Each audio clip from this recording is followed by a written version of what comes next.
ఏమ్మా నీరజ, బాగున్నావా? అత్తవారింటి కాపురానికి ఎప్పుడు వెళుతున్నావు?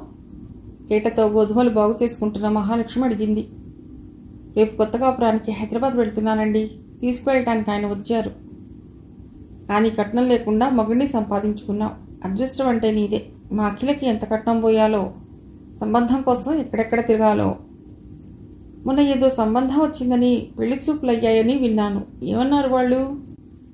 ఇంట్లో మగడిని విడిచిన వాళ్ళుంటే ఆడపిల్లలకు ఓ పట్టాన సంబంధాలు కుదురుతాయా? మీ ఇంట్లో ఉన్న ఆడపడుచు మగడిని వదిలేసిందిట కదా. ఆ సంగతి మాకిప్పుడే తెలిసింది. మాకు మీరు ఇచ్చే డబ్బు కంటే పిల్ల అందం కంటే సాంప్రదాయం ముఖ్యం అన్నారట వాళ్ళు. ముచ్చటగా మగడిని విడిపించి ఇంట్లో ఉంచుకున్నారు ఆ ముసలాయన, ఆ చచ్చినాయన.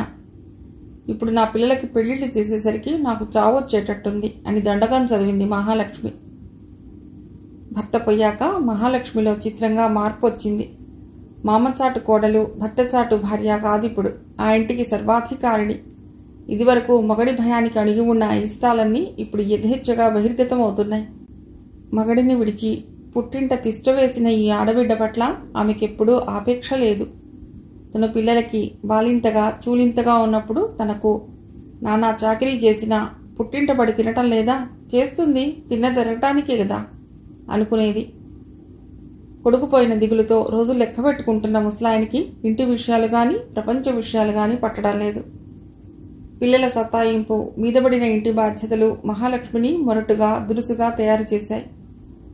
మహాలక్ష్మి అన్నమాట ఆడపడుచు వినాలని అనటంతో వినవలసిన వాళ్ళు విననే విన్నారు.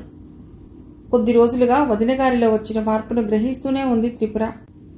ఆమె విసిరిన బాణానికి గాయపడినా గుట్టుగా ఆ బాధని గుండెలోనే అదిమి పెట్టేసి ఏం విననట్టే ఉండిపోయింది.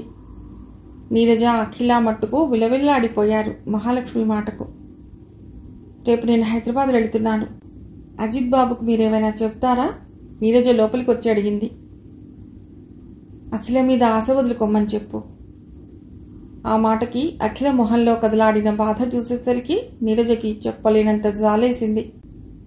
వచ్చేటప్పుడు అఖిల ఏదైనా అఘాయిత్యానికి పాల్పడుతుందేమో, జాగ్రత్తగా చూడండి అత్తా అని చెప్పింది త్రిపురతో.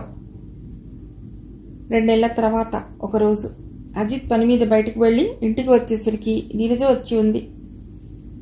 వచ్చారా? ఇక ఇప్పుడే రారేమో, వెళ్ళిపోదాం అనుకున్నాను. చాలాసేపు అయిందా వచ్చి? 2 గంటల పైనే అయింది. మీకోసం నిరీక్షణ.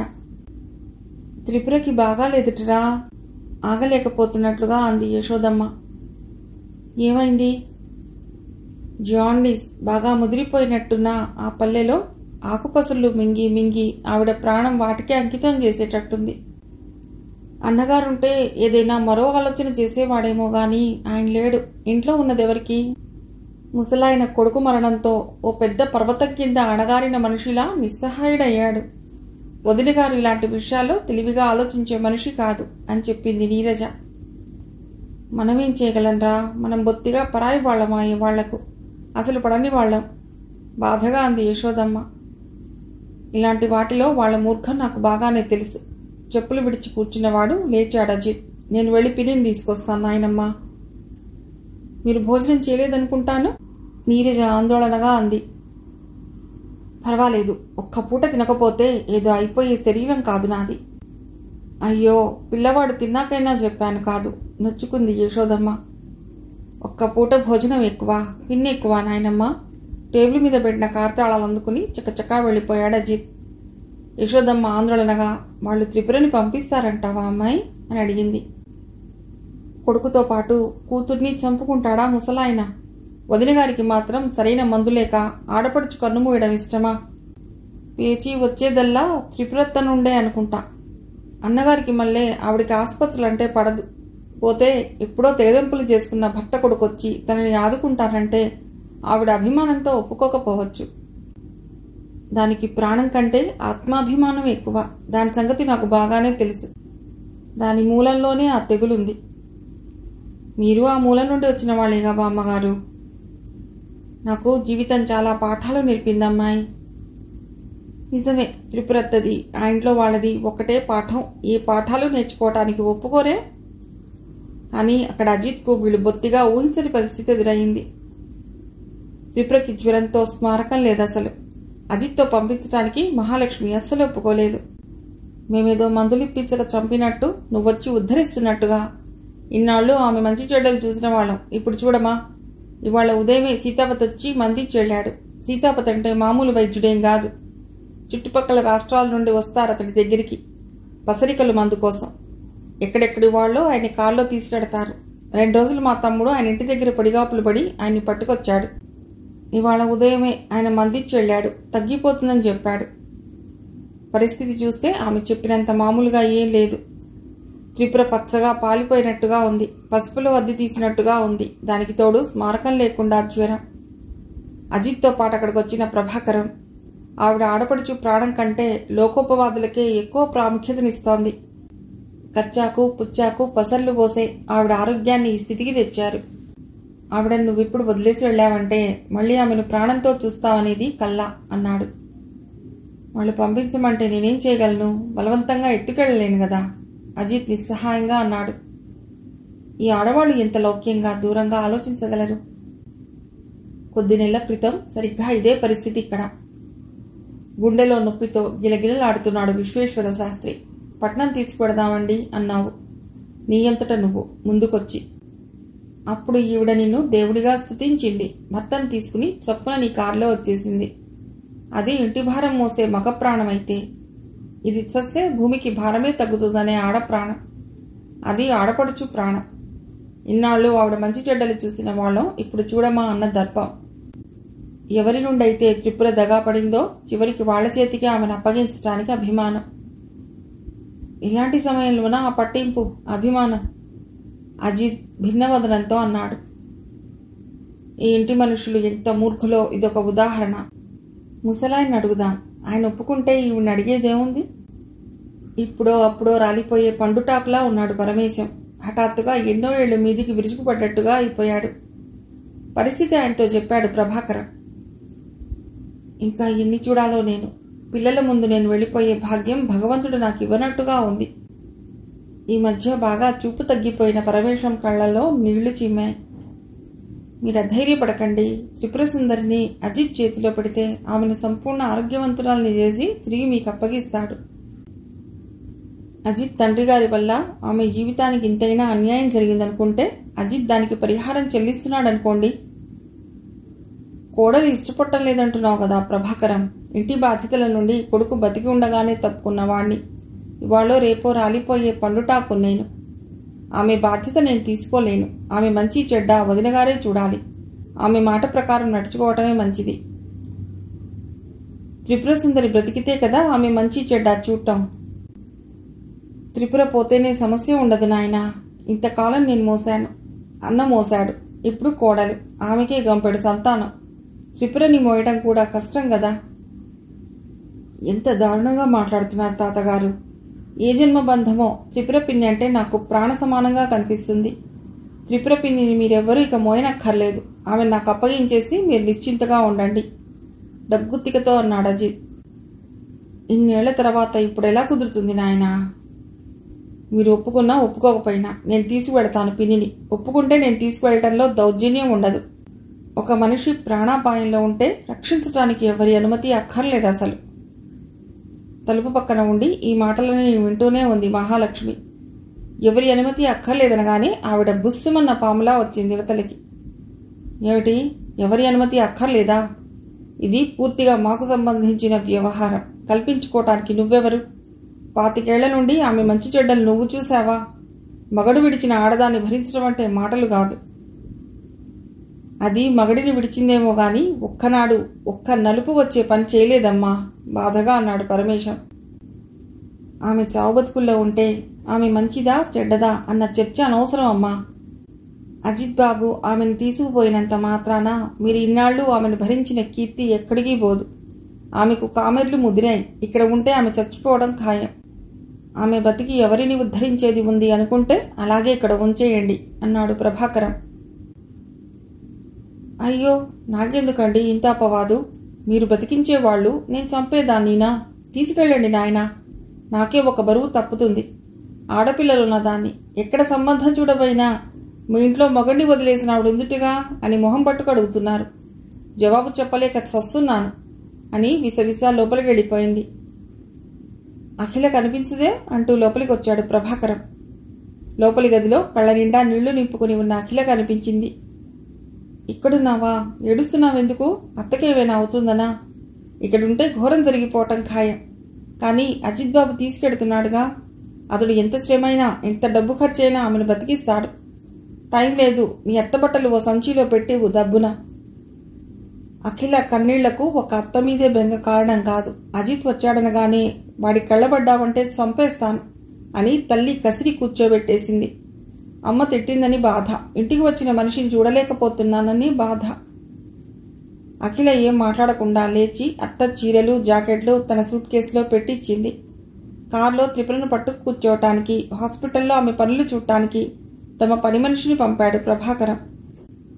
తీసుకెళ్లడం గొప్ప కాదు, ఆమెను ఆరోగ్యవంతురాల్ని చేయటం గొప్ప, ప్రభాకరం అన్నాడు కారు కదులుతుంటే. అజిత్ ముఖమంతా పీక్కుపోయింది. కళ్ళు జ్యోతుల్లా ఉన్నాయి. జుట్టు దువ్వుకుని ఎన్ని రోజులైందో అన్నట్టుగా ఉంది. ఎప్పుడూ శుభ్రంగా మడత నలగనట్టు ఉండే బట్టలు బాగా నలిగిపోయి మాసిపోయి ఉన్నాయి. నిన్న వెళ్ళి ఇవాళ ఈ అవతారంతో ఇంట్లో అడుగుపెట్టిన మనవణ్ణి చూసి, ఏమిట్రా ఇలా ఉంది త్రిపురకు అని అడిగింది యశోదమ్మ గాబరాగా. నిన్నంతా మృత్యువుతో యుద్ధం చేసినట్లే డాక్టర్లు. ఇవాళ కొంచెం ఊపిరి పీల్చుకున్నారు. మొదట కేసు తీసుకోవడానికే ఒప్పుకోలేదు డాక్టర్లు. పూర్తిగా విషమించాక తీసుకొచ్చారని చీవాట్లు పెట్టాడు. ఎంతో ప్రాధేయపడిన మీదట కేసు తీసుకున్నారు. బెంగళూరుకో బొంబాయికో తీసుకువెళ్ళడానికి టైం లేదాయే. అయితే త్రిపురని ఇక్కడికి తీసుకొచ్చావన్నమాట. నన్ను తీసుకుని వెళ్ళరా, నేను చూస్తాను ఆత్రంగా అడిగింది. ముందు నన్ను చూడు నాయనమ్మా. మొన్న రాత్రి తిన్న చపాతీలు, ఇవాళ 2 అరటిపళ్ళు, 1 యాపిల్ తప్ప ఏం తినలేదు. ఏమిటో త్రిపురకి అలా ఉందనగానే మతిపోయినట్టుగా అయిందిరా. ముందు స్నానం చేస్తావా, అన్నం తింటావా? స్నానం చేసొస్తాను నాయనమ్మా.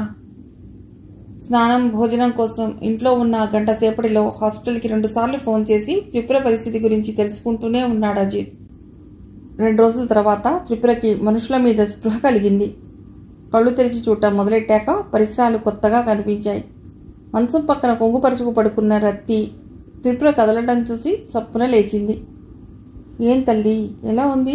మీ కొడుకు బయటున్నారేమో, పిలవనా? నేను ఎక్కడున్నాను? ఎక్కడో నూతిలోంచి మాట్లాడుతున్నట్టుగా అడిగింది. ఇది పట్నం అమ్మగారు, మీరు ఆసుపత్రిలో ఉన్నారు. మీ కొడుకు, అదే మీ సవతి కొడుకు ఊరికొచ్చి తీసుకొచ్చిండు మిమ్మల్ని అని మళ్ళీ జరిగింది వివరించి చెప్పింది. త్రిపురకి స్పృహ వచ్చిందని తెలిసి అజిత్, డాక్టర్ గబగబా వచ్చారు. డాక్టర్ స్టెత్ పెట్టి చూసి జ్వరం విడిచింది అన్నాడు. ఏవో టాబ్లెట్స్ మింగించి వెళ్ళాడు.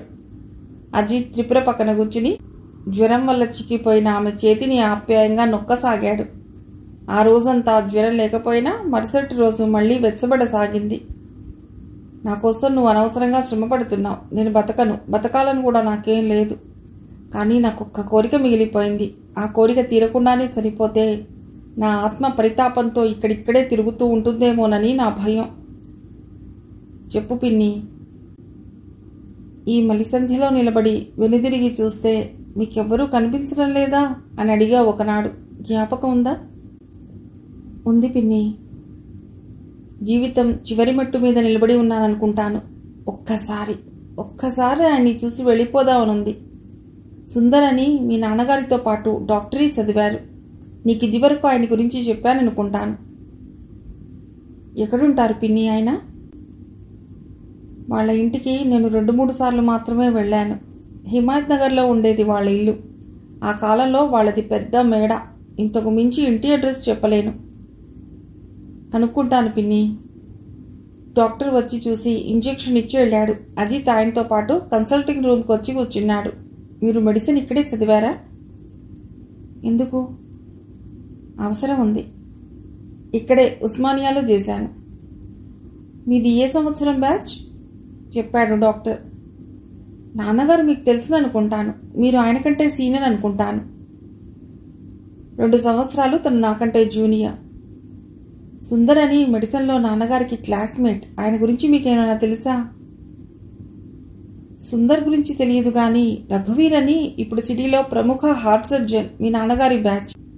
ఆయన నాకు బాగా తెలుసు. ఆయన అడ్రస్ ఇవ్వగలరా? డాక్టర్ రఘువీర్ అడ్రస్ రాసిచ్చాడు డాక్టర్. సుందర్: తెలుసు, కానీ ఆయన్ని చూసి 10 సంవత్సరాల పైనే అయింది. కాలేజీలో పరిచయమే గాని పెద్దగా మాకు స్నేహం లేదు. వాళ్ల ఇల్లు అస్సలు తెలియదు అన్నాడు రఘువీర్. అజిత్ తనని పరిచయం చేసుకుని సుందర్ గురించి అడిగినప్పుడు, మీ బ్యాచ్ వాళ్ళ అడ్రస్లు కొందరు ఇవ్వగలరా? డాక్టర్ రమేష్ అని ఇక్కడే గాంధీ హాస్పిటల్లో పనిచేస్తున్నాడు. కుమార్ అని మరొక డాక్టర్. ఈ ఇద్దరి అడ్రస్ మాత్రం ఇవ్వగలను. రాసివ్వండి. అడ్రస్ తీసుకుని థ్యాంక్స్ చెప్పి బయలుదేరాడు అజిత్. చివరికి రమేష్ వల్ల సుందర్ అడ్రస్ తెలుసుకోగలిగాడు. కానీ అప్పటికి రాత్రి 10 అయింది. అంత రాత్రి వేళ ఆ అడ్రస్ వెతుక్కుంటూ వెళ్లడం బాగుండదని వెనక్కి వచ్చేశాడు. మర్నాడు ఉదయం కూడా జ్వరంగానే ఉంది త్రిపురకు. నిన్నంతా ఆయన కోసమే తిరిగాను పిన్ని. చివరికి ఆయన అడ్రస్ సంపాదించగలిగాను. కలిశాడా? ఏమన్నాడు? ఉద్వేగంతో అడిగింది త్రిపుర. ఆయన అడ్రస్ సంపాదించేసరికి రాత్రి 10 అయింది. అంత రాత్రి వేళ వెళ్ళటం బాగుండదని వెళ్ళలేదు. ఇవాళ 1-2 పనులు అర్జెంటుగా చూడవలసినవి ఉన్నాయి. అవి చూసుకుని మధ్యాహ్నం వెడతాను. ఆయన్ని తీసుకొస్తావు కదూ? ఉంటే తప్పకుండా తీసుకొస్తాను. నిన్న రమేష్ వల్ల కొన్ని సంగతులు తెలిసాయి. సుందర్ డాక్టర్గా ప్రైవేట్ ప్రాక్టీస్ చేసేవాడని, అది పెద్ద ఇంట్రెస్ట్గా చేసేవాడు కాదని, సితార్ వాదనంలో అపూర్వమైన ప్రజ్ఞ సంపాదించాడని, అప్పుడప్పుడు కచేరీలు చేస్తుంటాడని, పెళ్లి పెటాకులు లేని బ్రహ్మచారని, అతడిని భగ్న ప్రేమికుడిగా చెప్పుకుంటారని, ప్రస్తుతం ఒక ముసలి తల్లి తప్ప ఎవ్వరూ లేరని. ఆ సంగతులేం చెప్పలేదు త్రిపురకు అజిత్. అజిత్ పనులు పూర్తి చేసుకునేసరికి మధ్యాహ్నం దాటిపోయింది.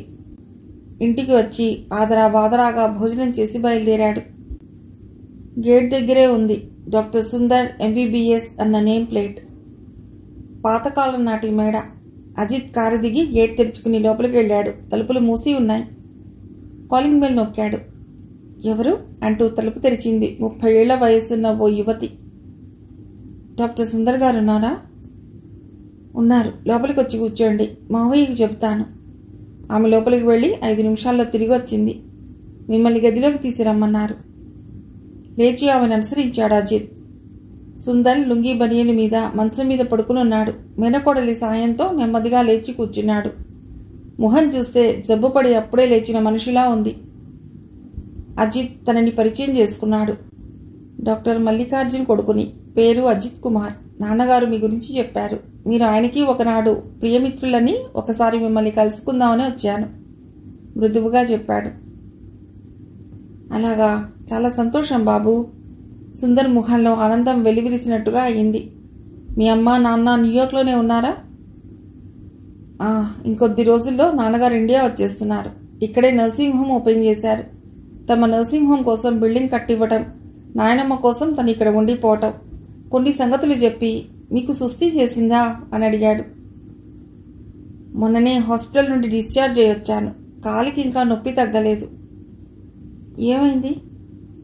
4 రోజుల క్రితం నా కార్కి యాక్సిడెంట్ అయింది. ప్రాణమే పోవలసింది. కానీ ఎలాగో బతికి బయటపడ్డాను. పాదంలో ఎముకలు విరిగిపోయాయి. ఆ కాలికి సిమెంట్ పట్టి చూపాడు. అడుగు కింద పెట్టి నడవలేను. కర్ర ఆసరానో మనిషి ఆసరానో కావాలి. పాదం తీసివేయటం బెటర్ అన్నారు. కానీ నేను ఒప్పుకోలేదు. మీ అమ్మగారున్నారా? ఆవిడ మంచం పట్టి 2 సంవత్సరాలు అవుతోంది. పారాలసిస్. ఇంట్లో ఆవిడను నన్ను చూసే దిక్కు ప్రస్తుతం మా పిన్ని మనువరాలు, ఇందాక మీకు కనిపించిన ఆమె. అమ్మా రాజేశ్వరి అని పిలిచాడు సుందర్. ఏమిటి మావయ్య?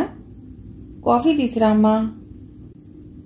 వద్దండి, నేనేం తీసుకోను. కాఫీ టీ మానేశాను. 10 నిమిషాల సేపు ఆ మాట ఈ మాట మాట్లాడారు. కానీ త్రిపుర సంగతి ఎవరి నుండి బయటికి రాలేదు. తన చదువు సంధ్యల గురించి, ఇండియాలోనే ఉండిపోవాలనే తన నిశ్చయం గురించి చెప్తుంటే సుందర్ అత్యంత ఆసక్తితో విన్నాడు. నిన్ను చూస్తే నాకు చాలా సంతోషం కలుగుతోంది. మీ నాన్నగారికి చాలా భిన్నంగా ఉన్నాయి నీ మాటలు, నీ ఆలోచనలు. జీవితం పట్ల అతడు ఏర్పరచుకున్న దృక్పథం వల్ల అతడు చాలా విలువైన మనుషులను పోగొట్టుకున్నాడు. ముఖ్యంగా కన్నవాళ్లను చాలా బాధపెట్టాడు. మనిషి జీవితంలో ఎదగవలసిందే, కానీ అది తన వాళ్ల మమతల పరిధి నుండి వెళ్ళిపోయి మాత్రం కాదు. విలువైన మనుషులంటే మా త్రిపుర సుందరి పిన్ని గురించేనా ఆ మాట ఉంది? త్రిపుర సుందరి గురించి నీకు తెలిసిందన్నమాట. చాలాసేపటి నుండి నా మనసులో మెదులుతున్న ప్రశ్న. ఆవిడ బాగున్నారా? ఆవిడ ప్రస్తుతం చావు బతుకుల మధ్య ఉన్నారు. జీవితంలో చివరి కోరికగా మిమ్మల్ని చూడగోరారు. మీ అడ్రస్ సంపాదించడం కోసం నేను ఒక రోజంతా కష్టపడవలసి వచ్చింది. సుందర్ వెలవెలబోయినట్టుగా అయ్యాడు. ఆవిడకేమైంది? ఉద్విగ్నంగా అడిగాడు. జాండీస్ బాగా ముదిరిపోయింది. ఆవిడకి సీరియస్ అయితే తెలిసి తనే వెళ్ళి ఆవిడని తీసుకువచ్చి ఇక్కడ హాస్పిటల్లో చేర్చిన సంగతి చెప్పాడు. నేను మిమ్మల్ని తీసిపోవటానికి వచ్చాను. చూడాలని నాకు ఉంది, కానీ ఈ స్థితిలో, ఈ అవటితనంతో ఆమె ముందుకు రాలేను. తలంతా తెల్లబడి 10 సంవత్సరాలు ముందుగానే ముసలివాడినైపోయాను. 25 ఏళ్ల నాటి ఆ సుందర్ని తలుచుకుంటూ ఆమె పోవటమే నా మనస్సుకు హాయిగా ఉంటుంది. కానీ ఆమె పోవటమే నిజమైతే ఆమె చివరి కోరిక తీరకుండా పోవటానికి కారణం మీరవుతారు కదా. నిజమే, కానీ ఏం చెయ్యను? ఈ అవిటితనాన్ని భరించే శక్తి నాకింకా ఏర్పడలేదు. 25 ఏళ్ల నాటి పడుచుతనంతో కనిపిస్తారని ఆమె మాత్రం ఎందుకు అనుకుంటుంది? ఆనాటి సౌందర్యాన్నే మీలో ఆమె చూడగోరుతుందని ఎందుకు అనుకుంటున్నారు? సౌందర్యానికి మనస్సుకు అధికమైనదేదో ఉంది కాబట్టే ఇన్నాళ్ల తర్వాత ఈ ఆఖరి నిమిషాల్లో మిమ్మల్ని చూడాలని కోరుకుంటోందామె. ఈ 25 ఏళ్లలో త్రిపుర సుందర్ని ఒక్కసారైనా చూడాలని ఎన్నిసార్లు అనుకున్నాను. కానీ ఆమె నైర్మల్యమే ఆమెకు ఆభరణం. ఆమె ఆభరణాన్ని నష్టపరచకూడదనిపించేది. ఇన్నేళ్ల తర్వాత ఆమె నన్ను చూడగోరుతుంటే ఆమె ముందుకు రాలేననిపిస్తోంది. మీరు రావాలి డాక్టర్. మిమ్మల్ని తీసుకొస్తానని త్రిపుర పిన్నికి నేను మాటిచ్చి వచ్చాను. ఒకసారి ఆమెను చూసిన తృప్తి మీకుంటుంది. ఆమె చివరి కోరిక తీర్చిన తృప్తి మనిద్దరికీ ఉంటుంది. రమ్మంటావా? ఈ గుండెల్లో దాచుకున్న జ్ఞాపకాల్లో అపశృతి ఏం పలకదు కదా. ఆమె జీవన నాటకంలో ఏ ఆనందాన్ని నేను చూడలేదు. తెరపడుతున్న ఈ సమయాన్ని నేను చూసి భరించగలనా? ముందుగా ఊహించుకుని భరించలేమనుకున్నవెన్నో తీరా ఆ సమయం వచ్చేసరికి మనస్సు నిర్లిప్తత వహిస్తుంది. లేవండి డాక్టర్, నేను మిమ్మల్ని జాగ్రత్తగా తీసుకెడతాను. కారులో కూర్చున్నాక అడిగాడు సుందర్. చాలా సీరియసా? బతికే ఆశేమీ లేదా? డాక్టర్లు శక్తివంచన లేకుండా ప్రయత్నిస్తున్నారు. ఎందుకో శ్రమకు తగ్గ ఫలితం దక్కడం లేదనిపిస్తోంది. 2 రోజుల తర్వాత పరిస్థితి ఇలాగే ఉంటే బెంగళూరుకో బొంబాయికో తీసుకెడదాం అనుకుంటున్నాను. నాన్నగారికి కూడా కేబుల్ పంపించాను. పిన్నికి ఇలా సీరియస్గా ఉంది రమ్మని. ఆయన వస్తే నాకు నిశ్చింత ఏర్పడుతుంది. తను డాక్టర్ కదా, అన్ని సంగతులు నాకంటే బాగా చూసుకోగలడు. పోతే ఇక్కడ నర్సింగ్ హోమ్ కట్టడంలో కొన్ని ప్రాబ్లమ్స్ ఏర్పడ్డాయి. వాటిని కూడా పరిష్కరించి వెళ్ళవచ్చు అని తెలిపాను. త్రిపురకి జ్వరం విడుస్తూ చెమటలు పడుతున్నాయి. గుర్తుపట్టావా పిన్ని? 2 సంకల క్రింద కర్రలతో నిలబడిన ఆయన్ని చూపిస్తూ అడిగాడు అజిత్. ఎందుకు గుర్తుపట్టలేననుకున్నావు అజిత్? వయసు పైబడ్డంత మాత్రాన మనుషుల్ని గుర్తుపట్టలేమా? అది ఎప్పుడూ మనస్సులో మెదిలే మనుషులను. త్రిపుర నీరసంగా నవ్వింది. జబ్బుతో కొద్దిగా నీరసించడం తప్పితే మీరు ఎక్కువగా మారలేదు త్రిపుర సుందరి. 25 ఏళ్ల నాటికి ఈనాటికి పెద్ద తేడా కనిపించడం లేదు. మీ జుట్టులో ఒక్క తెల్ల వెంట్రుక కూడా రాలేదు. శరీరం మీద ఒక్క ముడత కూడా ఏర్పడలేదు. జబ్బు వల్ల మీ సౌందర్య దీప్తి కొద్దిగా మసకేసినా మీ సౌందర్యం అక్షయం అనిపిస్తోంది. త్రిపుర స్నిగ్ధంగా నవ్వింది. ఈ వయసులో కూడా సౌందర్యోపాసన తగ్గలేదన్నమాట. మీ అమ్మగారు బాగున్నారా? మీకు పిల్లలా? పిల్లలు, భార్య. ఆ బాదరబందీ లేదనే ఓర్వలేక భగవంతుడు ఈ 2 పిల్లల్ని సంక కిందికి పిచ్చేశాడు. ఎలా జరిగింది? సుందర్ చెప్పాడు. అమ్మగారు బాగున్నారా? మళ్ళీ అడిగింది. ఆవిడికి పక్షపాతం. 2 సంవత్సరాల నుండి బెడ్ మీద ఉంది. నేను బాగా ఉన్నప్పుడు ఆవిడ ఆలనా పాలనా నేను చూసేవాణ్ణి. ఇప్పుడు నన్ను చూడటానికే ఒక మనిషి కావాల్సి వచ్చింది. ప్రస్తుతం మా పిన్ని మనవరాలే మా ఇద్దరి అతీగతి చూస్తుంది. ఆవిడ వెళ్ళిపోతానని గొడవ పెడుతోంది. ఆవిడ సంసారం, పిల్లలు ఉన్నారు మరి. నా అన్న మనిషి లేక అతడెంత దయనీయమైన స్థితిలో ఉన్నాడో తెలిసి త్రిపుర మనస్సు కలుక్కుమన్నట్టుగా అయ్యింది. అతడి ఈ దయనీయమైన ఈ స్థితికి తనే కారణం గదు. మీరు రెస్ట్ తీసుకోండి త్రిపుర సుందరి, నేను మరోసారి వస్తాను. అజిత్ నన్ను మా ఇంట్లో దిగబెట్టి రావాలి. పదండి డాక్టర్. నాయనమ్మ, నాన్న వస్తున్నట్టుగా కేబుల్ ఇచ్చారు. ఇవాళ ఫ్లైట్కే వస్తున్నారు. 1 గంటలో నేను ఏరోడ్రోమ్లో ఉండాలి అని చెప్పాడు అజిత్. త్రిపురకి సీరియస్ అని రాస్తే వస్తున్నాడంటే ఆ బంధం తెంచుకున్నాననుకున్నాడు గాని పూర్తిగా తెంచుకోలేదన్నమాట. ఆ మమత ఇంత దూరం లాక్కు వస్తుందన్నమాట. దేవుడు చల్లగా చూసి ఇద్దరి మనస్సుల్లో ఆ కోపతాపాలు, ఆవేశకావేశాలు మాసిపోతే ఎంత బాగుండును. యశోదమ్మ చెమర్చిన కళ్ళతో అంది. ఎవరి దారిలో వాళ్ళు 25 ఏళ్లు బతికారు. ఇంకా ఆ మనస్సుల్లో ఏం మిగిలింటుంది నాయనమ్మా? ఫ్లైట్ దిగి కార్ దగ్గరికి నడుస్తూ ఎలా ఉంది త్రిపురకు అని అడిగాడు మల్లిక్. కొడుకుని అడిగిన మొదటి ప్రశ్న అది. మీకు రాసినప్పటి పరిస్థితిలో పెద్దగా మార్పేమీ లేదు నాన్నగారు. 16 అణాల హిందూ యువకుడిగా అవతారం ఎత్తావన్నమాట. డాడీ అన్న పిలుపు మానేసి నాన్నగారు అని పిలుస్తున్నావు. స్వచ్ఛంగా తెలుగులో మాట్లాడుతున్నావు. నుదుట కుంకుమ బొట్టు. ఓహ్, నాయనమ్మ బాగానే ట్రైనింగ్ ఇస్తోందన్నమాట. నాయనమ్మకి నచ్చిన మనుమడిగా తయారయ్యావన్నమాట. మల్లిక్ నవ్వుతూ అన్నాడు.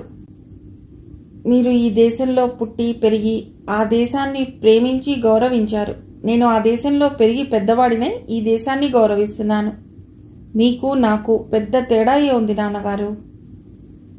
కానీ నీది స్వధర్మం స్వదేశం, నాది పరధర్మం పరదేశం. అదే తేడా. అజిత్ స్టీరింగ్ అందుకుని స్టార్ట్ చేస్తూ ఇంటికా హాస్పిటల్కా అని అడిగాడు. హాస్పిటల్కే పోని. ముందు డాక్టర్ గారిని కలిసి త్రిపుర కేసు గురించి వివరాలు తెలుసుకున్నాడు. తర్వాతనే త్రిపుర గదికి బయలుదేరాడు మల్లిక్. ప్రతి సాయంకాలం త్రిపురని చూడటానికి వస్తున్న నీరజ బత్తాయి రసం తీస్తోంది. దిళ్లని ఆనుకుని పడుకుని ఉంది త్రిపుర. అటూ ఇటూ డాక్టర్ అజిత్ నడవగా హుందాగా అడుగులు వేస్తూ నడుస్తున్న మల్లిక్ని చూసి తుళ్ళిపడ్డట్టుగా అయింది త్రిపుర. నీరజ దిగ్గున లేచి పక్కకు నిలబడింది. దృఢంగా ఎత్తుగా అదే పర్సనాలిటీ. మీసాలు ఇంకొంచెం గుబురుగా, బుగ్గలు ఇంకొంచెం నిండుగా అయ్యాయి. మల్లిక్ దగ్గరగా వచ్చి పలుకరింపుగా ఒక చిరునవ్వు మాత్రం నవ్వాడు. స్టెప్ తీసుకుని త్రిపుర గుండెల మీద వీపు మీద పరీక్ష చేశాడు. వేలి గోళ్లు కంటి రెప్పలు చూశాడు. 2 నిమిషాల తర్వాత గది బయటకు వచ్చేశాడు. డాక్టర్తో 5 నిమిషాలు మాట్లాడి త్రిపురకి మార్చవలసిన మందుల గురించి, తీసుకోవలసిన జాగ్రత్తల గురించి చెప్పి అజిత్తో ఇంటికి బయలుదేరాడు. పిన్నిని ఒక్క మాట పలకరించలేదే నాన్నగారు? అజిత్ నొచ్చుకున్నట్టుగా అడిగాడు. డాక్టర్గా వచ్చానే గాని భర్తగా కాదు. భర్తగా కాకపోయినా ఒక బంధువుగా పలకరించడానికేం. ఇంకా 1 వారం రోజులుంటాను ఇక్కడ. ఎంతైనా పలకరిస్తానులే త్రిపురని. ఇక్కడ హాస్పిటల్లో ఉంచి నిన్ను సూచనలు ఇవ్వటం కంటే ఆమెను పూర్తిగా నా కస్టడీలో పెట్టుకోవడమే మంచిదేమో. ఆమెను రేపు ఇంటికి తీసుకొద్దాం. నేను వస్తూ కొన్ని మందులు తీసుకొచ్చాను. వాటిని యూజ్ చేయొచ్చు. 4 రోజులు గడిచాయి. రోజు ఏదో ఒక పూట జ్వరం వచ్చే త్రిపురకు 2 రోజుల నుండి జ్వరం రాలేదు. ఒక సాయంకాలం నీరజ త్రిపుర జుట్టు విప్పి చిక్కు తీస్తోంది. యశోదమ్మ కొడుకు కోసం నీరజ కోసం టిఫిన్ చేయిస్తోంది వంట ఇంట్లో. కామెర్లైన వాళ్లకి చమురుత్రిళ్లు నిషేధంతో పాటు తలకి నూనె కూడా వ్రాయకూడదని యశోదమ్మ చెప్పటం వల్ల నూనె లేకుండానే జుట్టు చిక్కులు తీస్తోంది నీరజ. అబ్బా, మెల్లిగా తలంతా పచ్చి పుండులా ఉందమ్మా నీరజ. బాగా చిక్కులు పడిపోయాయి త్రిపురత్త. నూనె పెడితే కాస్త తేలిగ్గా వచ్చేవి చిక్కులు. ఈ పూట జ్వరం ఏం రాలేదు కదా అంటూ వచ్చాడు మల్లిక్. త్రిపుర చేతిని పట్టుకుని వదిలేసి, జ్వరం కంట్రోల్ అయినట్టే. ఇవాళ మొహంలో మంచి కళ వచ్చేసింది త్రిపుర. కళ్ళు మంచి తేటగా కనిపిస్తున్నాయి. మంచిదానివి, నాకు పూర్తి సహకారం అందిస్తున్నావు. నా డాక్టర్ జీవితానికి ఇదే చరితార్థకరమైన కేసు అనుకుంటూ వేల మైళ్ల దూరం నుండి వచ్చాను. వచ్చినందుకు ఫలితం దక్కింది. చరితార్థకమైన కేసు అని ఎందుకు అంటున్నారు అంకుల్? నీరజ అడిగింది. తెలిసి తెలియని వయస్సులో ఆమె మెడలో తాళి కట్టి ఆమె జీవితానికి ఏం లేకుండా చేశాను. కనీసం నా వైద్య పరిజ్ఞానం ఉపయోగించి ఆమెను మృత్యుముఖం నుండి బయటికి లాక్కురాగలిగితే నేను చేసిన పొరపాటుకు పరిహారం చెల్లించినట్లుగా అవుతుందనుకుంటున్నాను. అందుకే అజిత్ రాయగానే బయలుదేరొచ్చాను. త్రిపుర ఏం మాట్లాడలేదు. ఏదో 1-2 మాటలు తప్ప సుదీర్ఘమైన విషయాల మీద మాట్లాడే ఓపిక కూడా లేదు ఆమెకు. నీరజకు చెప్పలేనంత ఆశ్చర్యం. ఇంత స్నేహంగా వ్యవహరించే ఈ మనిషేనా త్రిపురత్తతో సుఖపడలేనని మరో పెళ్లి చేసుకుని తన దారి వేరే చేసుకుంది? మరొకటి కూడా ఆశ్చర్యంగా ఉంది.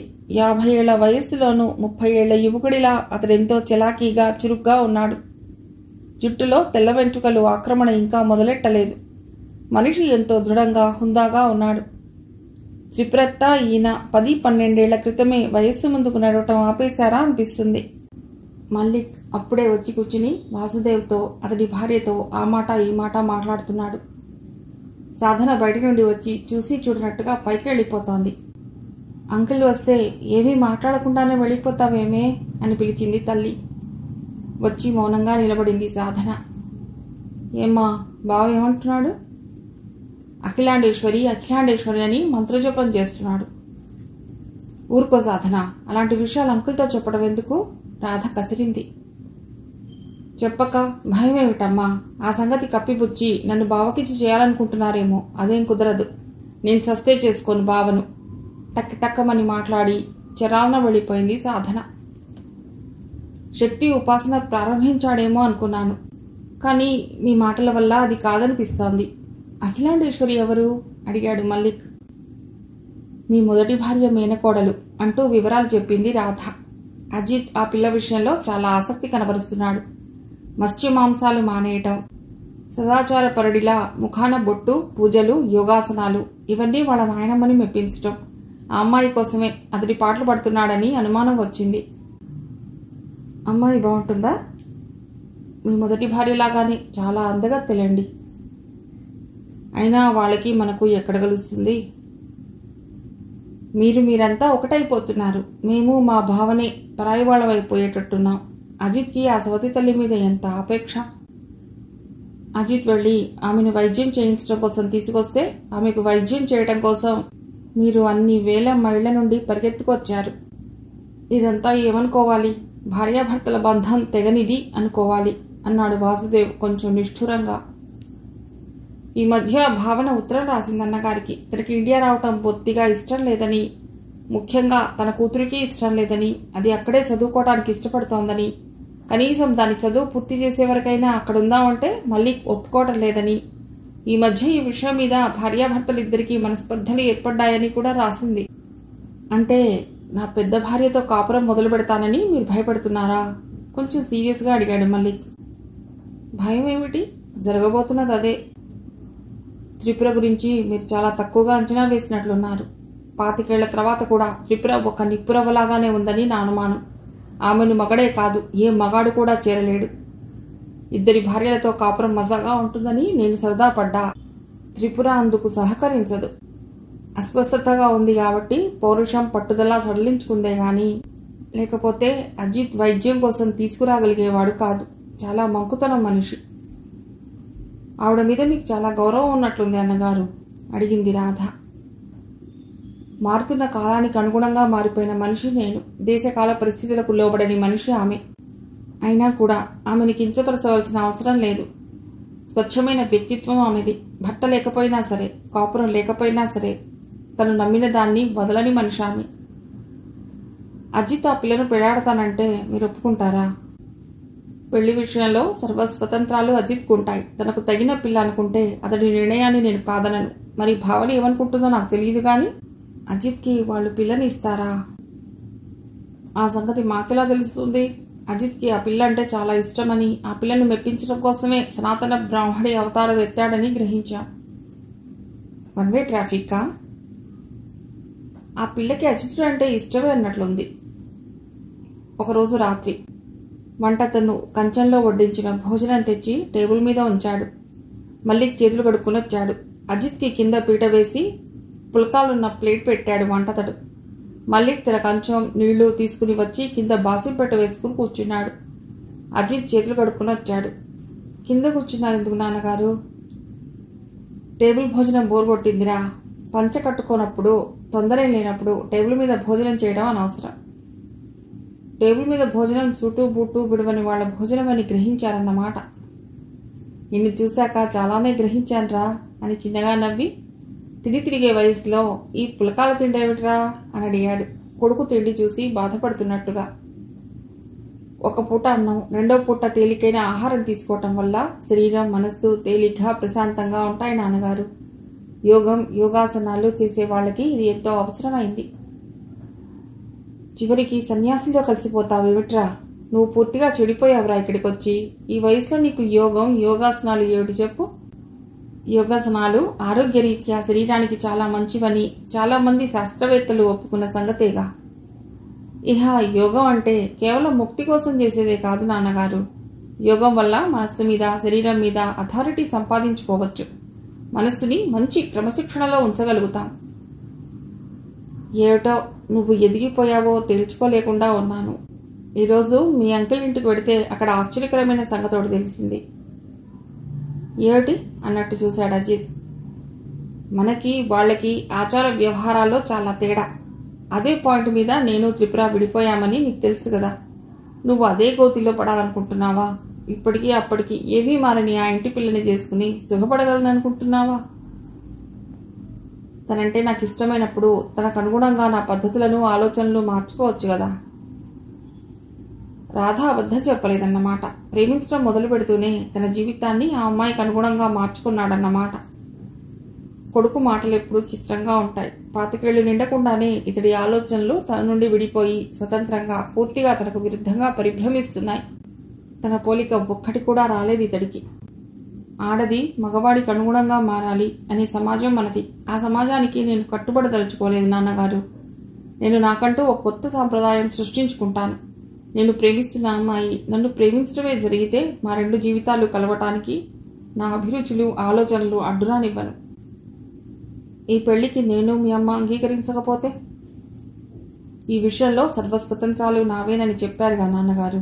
కొంచెం చిన్నబుచ్చుకుని అన్నాడు అజిత్. ఇచ్చిన స్వాతంత్రాన్ని దుర్వినియోగం చేసుకుంటుంటే చూస్తూ ఊరుకోలేంగా. నువ్వు హిందువివి, 16 అణాల హిందువుగా జీవించదలుచుకున్నవాడివి. మాతృదేవో భవ పితృదేవో భవ, తల్లిదండ్రుల మాట జవదాటలేడు, మంచి హిందువు కాదలుచుకున్నవాడు. అజిత్ ఒక విధమైన విరక్తితో అన్నాడు. అఖిలతో నా పెళ్లి జరగదు నాన్నగారు. జరుగుతుందనుకున్నప్పుడు తప్పకుండా మీ అంగీకారాన్ని ఆశీర్వాదాన్ని తీసుకుంటాను. అఖిలతో నీ పెళ్లిందుకు జరగదు? వాళ్ళు స్వచ్ఛమైన బ్రాహ్మలు, సాంప్రదాయబద్ధులు. నాకు తండ్రి బ్రాహ్మణైనా తల్లి బ్రాహ్మణి కాదుగా. అఖిలను నాకు కాళ్ళుగడికి కన్యాదానం చేయటానికి తల్లి మిగతా పెద్ద మనుషులు ఎవరు ఒప్పుకోరట.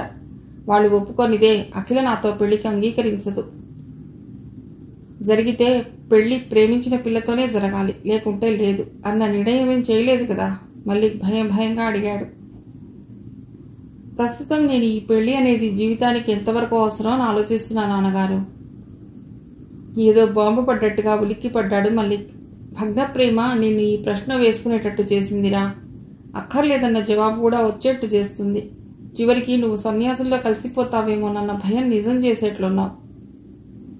నేను సన్యాసుల్లో కలిసిపోనని మీకు హామీ ఇస్తున్నాను నాన్నగారు.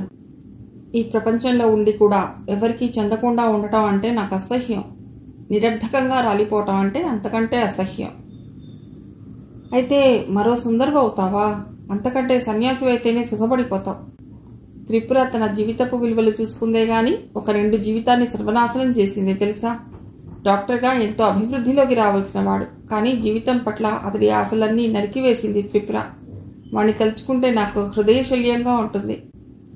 మీకు ఆ సంగతి తెలుసా నాన్నగారు? విస్మయంగా అడిగాడు అజిత్.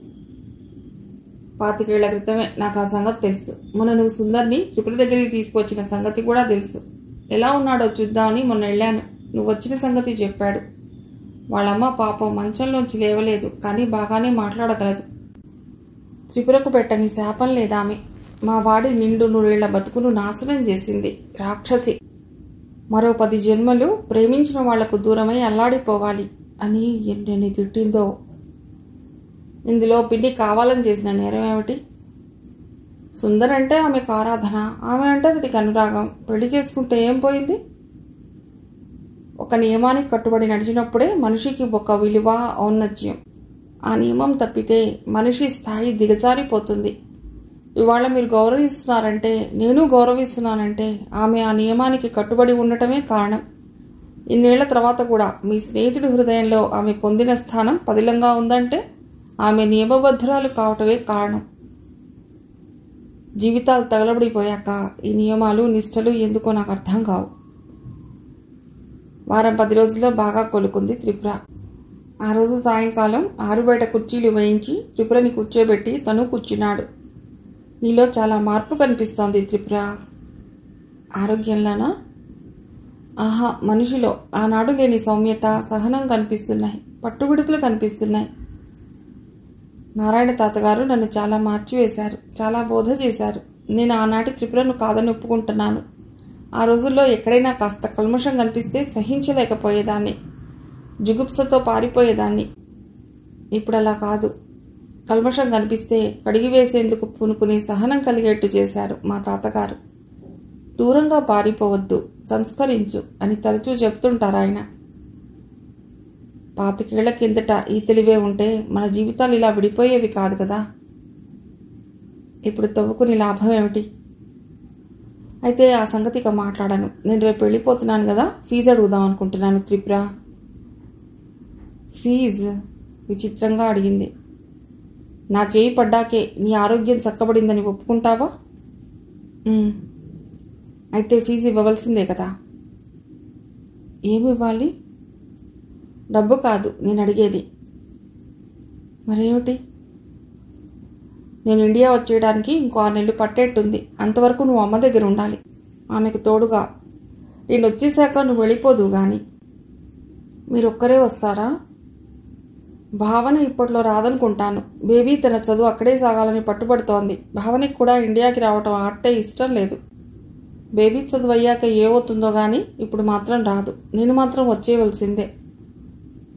అజిత్ అత్తయ్య ఎవరు మోస్తున్నంత వరకు ఆమెకి ఇంకెవరి అవసరమూ లేదు. అజిత్కి నాయనమ్మ మీద ప్రేమకేం తక్కువ లేదు. కానీ వాడు పని పాటల మీద బయటకు వెళ్ళిపోతుంటాడు. అమ్మకి సహాయంలో ఒక ఆడతోడు ఉండడం ఎంతో అవసరం. నువ్వుంటే ఆమెకు చాలా నిశ్చింత. ఆమె నిశ్చింతే నాకు నిశ్చింత. బంధాలన్నీ తిరిగిపోయాయనుకున్నాను. మళ్ళీ కొత్త బంధం మెడకు వేస్తున్నారా? బతికి ఉన్నంత వరకు బంధాలు ఎక్కడ తెగుతాయి త్రిపుర? 25 ఏళ్ల క్రితమే తెగిపోయిందనుకున్నాం మన బంధం. కానీ నీకు సీరియస్గా ఉందని అజిత్ రాయగానే నీకోసం వచ్చేసానా లేదా? నీ పట్ల నా కర్తవ్యం మిగిలిపోయిందని, అది నెరవేర్చే అవకాశం వచ్చిందని వచ్చాను. ఇంతకాలం ఈ సంసారాల మధ్య నేను ఊపిరి బిగబట్టినట్టుగా ఉన్నాను. తాతగారి జ్ఞాన సంపదకు వారసురాల్ని కావాలని తహతహతో ఉన్నాను. ఆ సమయం వచ్చేసింది కూడా. తాతగారు వచ్చే ఆషాఢ ఏకాదశికి జీవసమాధి అవుతానని చెప్పారు. ఆయన సమాధి చెందాక ఆయన ఆశ్రమాన్ని నా నివాసం చేసుకోవాలనుకున్నాను. సన్యాసివి కాదలుచుకున్నావన్నమాట, మళ్ళీ విచలితంగా అన్నాడు. కొద్దిగా నీ విషయంలో నేను సహనం చూపి ఉంటే, నువ్వు నా దారికే రావాలని పట్టుదలకు పోకుండా ఉంటే నీ జీవితం ఇంత నిరర్ధకం అయిపోయేది కాదు కదా. నేను ఇలా చూస్తుంటే నా మనస్సు పశ్చాత్తాపానికి లోనవుతోంది. నేను చక్కగా పెళ్లి చేసుకున్నాను. 2 బిడ్డలకు తండ్రిని కూడా అయ్యాను. కానీ నువ్వు. ఇంతవరకు నా జీవితం వ్యర్థంగానే గడిచిపోయిందండి. ఇప్పుడు అలా జరగటానికి వీల్లేదనుకుంటున్నాను. ఈ జీవితానికి ఒక అర్థం తెచ్చుకోవాలని, ఆశ్రమవాసం చేయాలని నిశ్చయించుకున్నాను. ఎప్పుడొచ్చాడో అజిత్ వచ్చి కూర్చుంటూ అన్నాడు. నీకు కథ చెప్పనా పిన్ని? ఏం కథ? స్వర్గం ఆ కథ పేరు. సాధు ఒక ఆయన ఆశ్రమం కట్టుకు నివసిస్తూ ఉంటాడు. అతడికి వేరే తపస్సు అంటూ ఏమీ లేదు. అతిథి అభాగ్యులకు వంట చేసి భోజనం పెడుతుంటాడు. వండటం, పెట్టడం, మధ్యరాత్రి వరకు ఆ పాత్రలవి తోమటం, ఇలా కొన్నాళ్ళు జరుగుతుంది. ఒకనాడు పాత్రలు తోముతూ పాత్రల మధ్య ఓ కొనుకు తీస్తాడు సాధువు. భగవంతుడు ప్రత్యక్షమై వస్తావా స్వర్గానికి అని అడుగుతాడు చిరునవ్వు మొహంతో. తోమవలసిన పాత్రలు ఇంకా ఉన్నాయి స్వామి అని జవాబిస్తాడు సాధువు. మరి కొంతకాలం గడుస్తుంది. ఆ చుట్టుపక్కల గ్రామాల్లో కలరా వ్యాపిస్తుంది. సాధువు ఆశ్రమం నిండా రోగులు నిండుతారు. వాళ్లకు మంది ఇచ్చి, ఆహారం ఇచ్చి, పరిచర్యలు చేసి అలసిపోతాడు సాధువు. భగవంతుడు మళ్లీ కనిపించి వస్తావా స్వర్గానికి అని అడుగుతాడు. తీరిక లేదు స్వామి, వీళ్ళకంతా పరిచర్య చేయాలి అని చెబుతాడు సాధువు. మరికొన్నాళ్లకి భగవంతుడు కనిపిస్తాడు. ఇకనైనా వస్తావా స్వర్గానికి అని అడుగుతాడు. ఇప్పుడొస్తే ఎలా స్వామి? బంజరు భూమి ఈ మధ్యే ఒకరు దానం చేశారు నాకు. రాళ్ళు రప్పలు ఏరివేసి పూల మొక్కలు, పళ్ళ మొక్కలు నాటాను. వాటికి పాదులు తవ్వుతూ నీళ్లు పోస్తూ నాకు సమయమే చాలటం లేదు అని చెప్తాడు. మరికొంతకాలం గడుస్తుంది. సాధువుకు వృద్ధాప్యం వస్తుంది. నడుం వంగిపోతుంది. ఇప్పుడు తీసుకెళ్ళు స్వామి స్వర్గానికి అని భగవంతుడిని ప్రార్థిస్తాడు. నువ్విప్పుడున్నది స్వర్గంలోనే అని భగవద్వాణి వినిపిస్తుంది కిలకిలా నవ్వుతూ. బాగుంది కథ, ఆసక్తిగా ఉన్న త్రిపుర అంది. ఈ కథ నీకేం చెప్పింది పిన్ని? మానవ సేవలోనే భగవంతుడున్నాడని, స్వర్గం ఉందని. నీ వల్ల ఒకరికి ఉపకారం జరగవలసి ఉన్నప్పుడు ఆ పని చేయక సన్యసిస్తానంటున్నావు. సన్యాసంలో కంటే మానవ సేవలో ఎక్కువ సార్థకత దొరుకుతుంది పిన్ని. అయితే ఇక్కడ నా అవసరం కంటే సుందర్ గారింట్లో ఎక్కువ ఉంటుంది. ఆయన నా వల్ల పెళ్లి చేసుకోలేదు. తల్లి ఒక విధంగా, కొడుకు ఒక విధంగా దిక్కులేని పక్షుల్లా అయ్యారు. వాళ్ళకి సమయంలో నేను ఉపయోగపడితే నేను చేసిన పాపానికి కొంత ప్రాయశ్చిత్తం జరుగుతుందేమో. అయితే ఒక పని చేయరాదు త్రిపుర అన్నాడు మళ్ళీ. నువ్వు పాపం చేశానని అనుకుంటే నిజమైన పరిష్కారం నేను చెప్తాను. నువ్వు సుందర్ని పెళ్లి చేసుకోవటమే సరైన పరిష్కారం అని నా ఉద్దేశం. ఇప్పుడు ఈ వయస్సులో నాకు రెండో వివాహం. త్రిపుర అదోలా నవ్వింది. అప్పుడు నన్ను ఏ సాంప్రదాయపు సంఖ్యలు బంధించాయో ఇప్పుడు అవే బంధనాలున్నాయి. నువ్వు నిజంగా సాంప్రదాయాన్ని గౌరవించే మనిషి అంటే నేను ఒప్పుకోను. సాంప్రదాయాన్ని గౌరవించే మనుషులెవరు భర్తను వదిలివేయరు. పరపురుషుడికి హృదయంలో ఆరాధనా పీఠం కట్టరు. అతడి ఎత్తు పొడుపుకు త్రిపుర ముఖం రాగరంజితం అయింది. ఎక్కడ ఎవరి దగ్గరున్నా ఎవరూ ఏమీ అనుకుని వయస్సు ఇంకా రాలేదు నీకు. 40 ఏళ్లైనా 30 ఏళ్ల అవివాహిత యువతిలా ఉన్నావు. నేను సుందర్ గారింటికి సేవకురాల్లా వెళ్ళదలుచుకున్నాను. సేవకు సాంప్రదాయపు సంఖ్యలేమిటి? సేవకురాలిగా అన్ని సాంప్రదాయాలకు సమాజ నిబంధనలకు అతీతురాలిని. తిరుగులేని బాణం వదిలావు పిన్ని. మానవ సేవా పథంలో అడుగుడిన వాళ్ళకి తన పర, పగలు రాత్రి అనే భేదం ఉండదు. సేవకురాలిగా అన్ని సాంప్రదాయాలకు సమాజ నిబంధనలకు అతీతురాలివి. తాళం వేసే కొడుకు దొరికాడు త్రిపుర నీకు. గర్వించదగిన కొడుకును కన్నారు మీరు. వీడిని నాకిచ్చేయకూడదు, మీకు కూతురు ఉంటుంది కదా. ఇప్పుడు కాదా వాడు నీవాడు? కన్నతల్లి మీద కంటే నీ మీద ఎక్కువ అభిమానం, ఆపేక్ష ఏర్పరచుకున్నాడు అజితుడు. మెట్ల మీద నిలబడి వీళ్ల మాటలు వింటున్న యశోదమ్మ ఊరుకోలేనట్టుగా అంది. కాస్త సహనంతో సర్దుబాటు చేసుకుని ఉంటే నీ కడుపున పుట్టవలసిన పిల్లలు వాళ్ళు. ఇవాళ ఏమీ లేని దానివై నీ మగాడిని ఆశిస్తున్నావు కొడుకునిమ్మని. తప్పు ఎప్పుడు నాదేనంటావు కదా అత్తయ్య. ఈ ప్రపంచంలో ఏమిటో ఈ విచిత్రం. మగవాడు వ్యసనపరుడైనా వ్యభిచారైనా అతడి ఏమీ అన్నది లోకం, సరికదా. అతడి దుష్ప్రవర్తన మీద తిరుగుబాటు చేసిన స్త్రీదే తప్పంటారు. త్రిపుర నిరసనగా అంది. నువ్వు తిరుగుబాటు చేసి నువ్వేం పోగొట్టుకున్నావో నువ్వు ఇంకా గ్రహించలేదా? ఏం పోగొట్టుకున్నానో ఏం పోగొట్టుకోలేదో నాకు తెలుసత్తా. త్రిపుర సుందరింటికి వచ్చి 15 రోజులవుతోంది. భార్య కాని భార్య, కోడలు కాని కోడలు అన్నట్టుగా ఉంది ఆమె పని అక్కడ. మీనాక్షమ్మ పూర్తిగా మంచంలోనే. ఆమెకు స్నానం, బట్టలు మార్చడం, తినిపించడం అన్నీ స్వయంగా చేస్తోంది త్రిపుర. సుందర్ పాదం కింద మోపలేడు. పాదంలో జాయింట్లన్నీ కదిలిపోయినట్లున్నాయి. చీము, రక్తం వస్తూ ఉంటుంది. పాదం తీసేస్తే పీడా పోతుందని డాక్టర్లు చెప్పారు. కానీ అంగవైకల్యం శాశ్వతం చేసుకోవటానికి ఇష్టపడలేదు సుందర్. రోజూ పాదం శుభ్రంగా తుడిచి మందు వేసి బ్యాండేజీ కట్టాలి. ఆ పని త్రిపురే స్వీకరించింది. ఈ కట్లు, ఆయింట్మెంట్ల వల్ల లాభం లేదు డాక్టర్ గారు. నేను ఆకుపసరు పూస్తాను. వారం రోజుల కల్లా ఎముకలు అతుక్కుని పాదం నొప్పి తగ్గకపోతే చూడండి అంది త్రిపుర.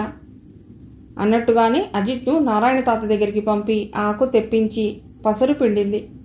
చిత్రంగా 2 రోజుల్లో చీమ మానేసింది. క్రమంగా నొప్పి కూడా తగ్గసాగింది. 6 గంటలకల్లా లేచి మొహం గడుక్కుని టీ కోసం రెడీగా ఉండేవారు. ఇవాళ 7 లేవలేదేమిటి డాక్టర్ గారు? సుందర్ గదికున్న కర్టెన్ తీసి తలుపు మీద వేసి ఇంకా వెలుగుతూనే ఉన్న బెడ్ లైట్ ఆర్పేసింది త్రిపుర. నిద్రలేచి 1 గంట పైనే అయింది. ఇవాళ కళ్ళు తెరవగానే మీ మొహం చూడాలని అలాగే కళ్ళు మూసుకుని పడుకున్నాను అన్నాడు సుందర్ కళ్ళు తెరిచి ముందుగా ఆమెనే చూస్తూ. డాక్టర్ గారు ప్రలోభంలో పడుతున్నట్లున్నారు.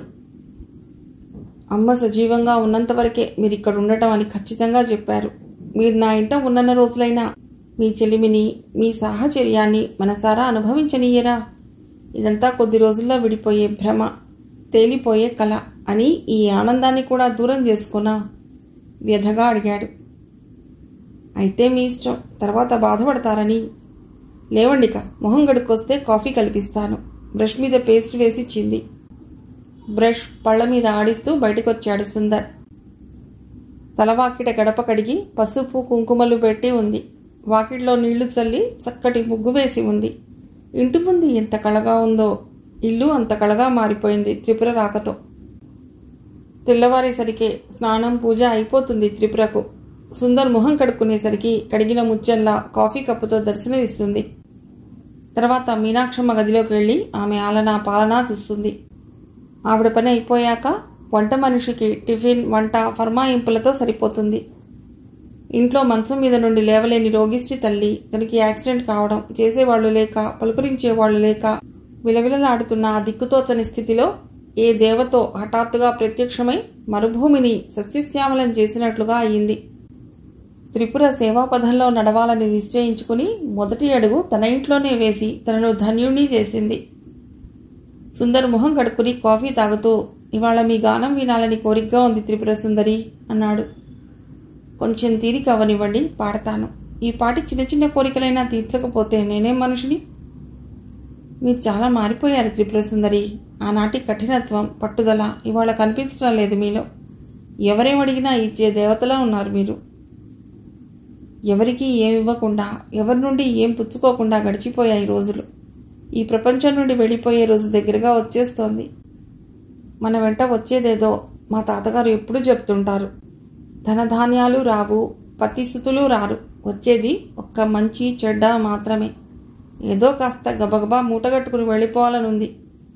డాక్టర్ గారు, పుచ్చుకుంటే రుణం కదా, అందుకే నేను ఇవ్వగలిగింది ఏవైనా ఉంటే నా చుట్టూ ఉన్న వాళ్ళకి ఇచ్చి బదులుగా పుణ్యం మూటగట్టుకుపోవాలన్న ఆశలో పడిపోయాను అని నవ్వసాగింది త్రిపుర. సాయంకాలం వరకు తల్లి ఎప్పుడో తాకకుండా వదిలేసిన వీణను తీసుకువచ్చి దుమ్ము దులిపి శుభ్రంగా తుడిచాడు సుందర్. హాలు మధ్యన తివాసి వేసి వీణని ఉంచాడు. అయిపోయిందా పని? ఇక వస్తారా? అంతా రెడీ చేశాను. త్రిపుర వీణ వాయిస్తూ పాడుతుంటే సుందర్ ఎదురుగా ఏవో అమరలోకాల్లో తేలిపోతున్నట్టుగా కళ్ళు అరమోడ్పులు చేసి కూర్చున్నాడు. పాట అయిపోయిన చాలాసేపటి వరకు సుందర్లో కదలిక కనిపించకపోవటంతో ఏ లోకంలో ఉన్నారు డాక్టర్ గారు అని పలకరించింది త్రిపుర. ఈ ఆనందాన్ని, ఈ అనుభూతిని శాశ్వతం చేసుకోవాలనుంది త్రిపుర సుందరి. అందుకు ఒకటే ఉపాయం కనిపిస్తోంది. మీ పాట వింటూ వింటూ మీ ఎదురుగా ఇలా కళ్ళు మూసేయటం. పరవశంగా కళ్ళు మూసుకుని అన్నాడు సుందర్. పాడండి, మరో పాట, మరో పాట. బతుకున్నంత వరకు హృదయంలో తరగని అనుభూతి నింపుకొనివ్వండి. తల్లిని ఆరోగ్యవంతురాల్ని చేసి ఆమె ఆయుర్దాయం పెంచగలిగితే త్రిపుర సుందరి తన ఇంట్లో మరికొన్నాళ్లు ఉండిపోగలదన్న దురాశతో తల్లికి అతి శ్రద్ధగా ట్రీట్మెంట్ ఇస్తున్నాడు సుందర్. కానీ ఒకరోజు ఈ ప్రపంచంతో రుణం తీరిపోయినట్టుగా మీనాక్షమ్మ కన్ను మూసింది. ఆమెకు ఉత్తరక్రియలు ముగిశాక త్రిపుర ప్రయాణం అయింది. త్రిపుర సుందరి, మీరు వెళ్ళిపోక తప్పదా? విషాదం మూర్తీభవించినట్టుగా ఉన్నాడు సుందర్. తప్పదు డాక్టర్ గారు. మళ్ళీ ఆ ఒంటరితనాన్ని భరించే శక్తి నాకు లేదనిపిస్తోంది. ఇప్పుడు అమ్మ కూడా లేదు. మిమ్మల్ని ఇక్కడే ఉంచేసుకునే ఉపాయం ఏదైనా తెలిస్తే బాగుండును. మీరు ఒంటరితనం తప్పించుకోవాలనుకుంటే ఉపాయం నేను చెప్తాను. ఏమిటి? సుందర్ ఆశగా అడిగాడు. ఎవరినైనా చూసి మీరు పెళ్లి చేసుకోండి.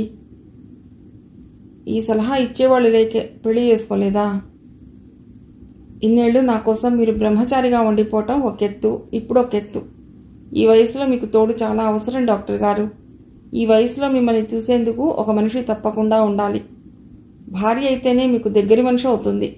ఏ దిక్కుమాలిన దాన్నో చూసి పెళ్లి చేసుకుంటే జీవితంలో ఆమెకు తోడిచ్చిన పుణ్యం మీకుంటుంది, మీకు తోడు ఉంటుంది. కొంచెం మీ అమర ప్రేమను పక్కకు నెట్టగలిగితే మీ జీవితం ఆనందంతో నిండిపోతుంది. ఈ రోజుల్లో మనిషి సగటు ఆయుర్దాయం 60 ఏళ్లు కూడా సరిగా ఉండదేమో. ఇప్పుడు నా వయస్సు 50 ఏళ్లు.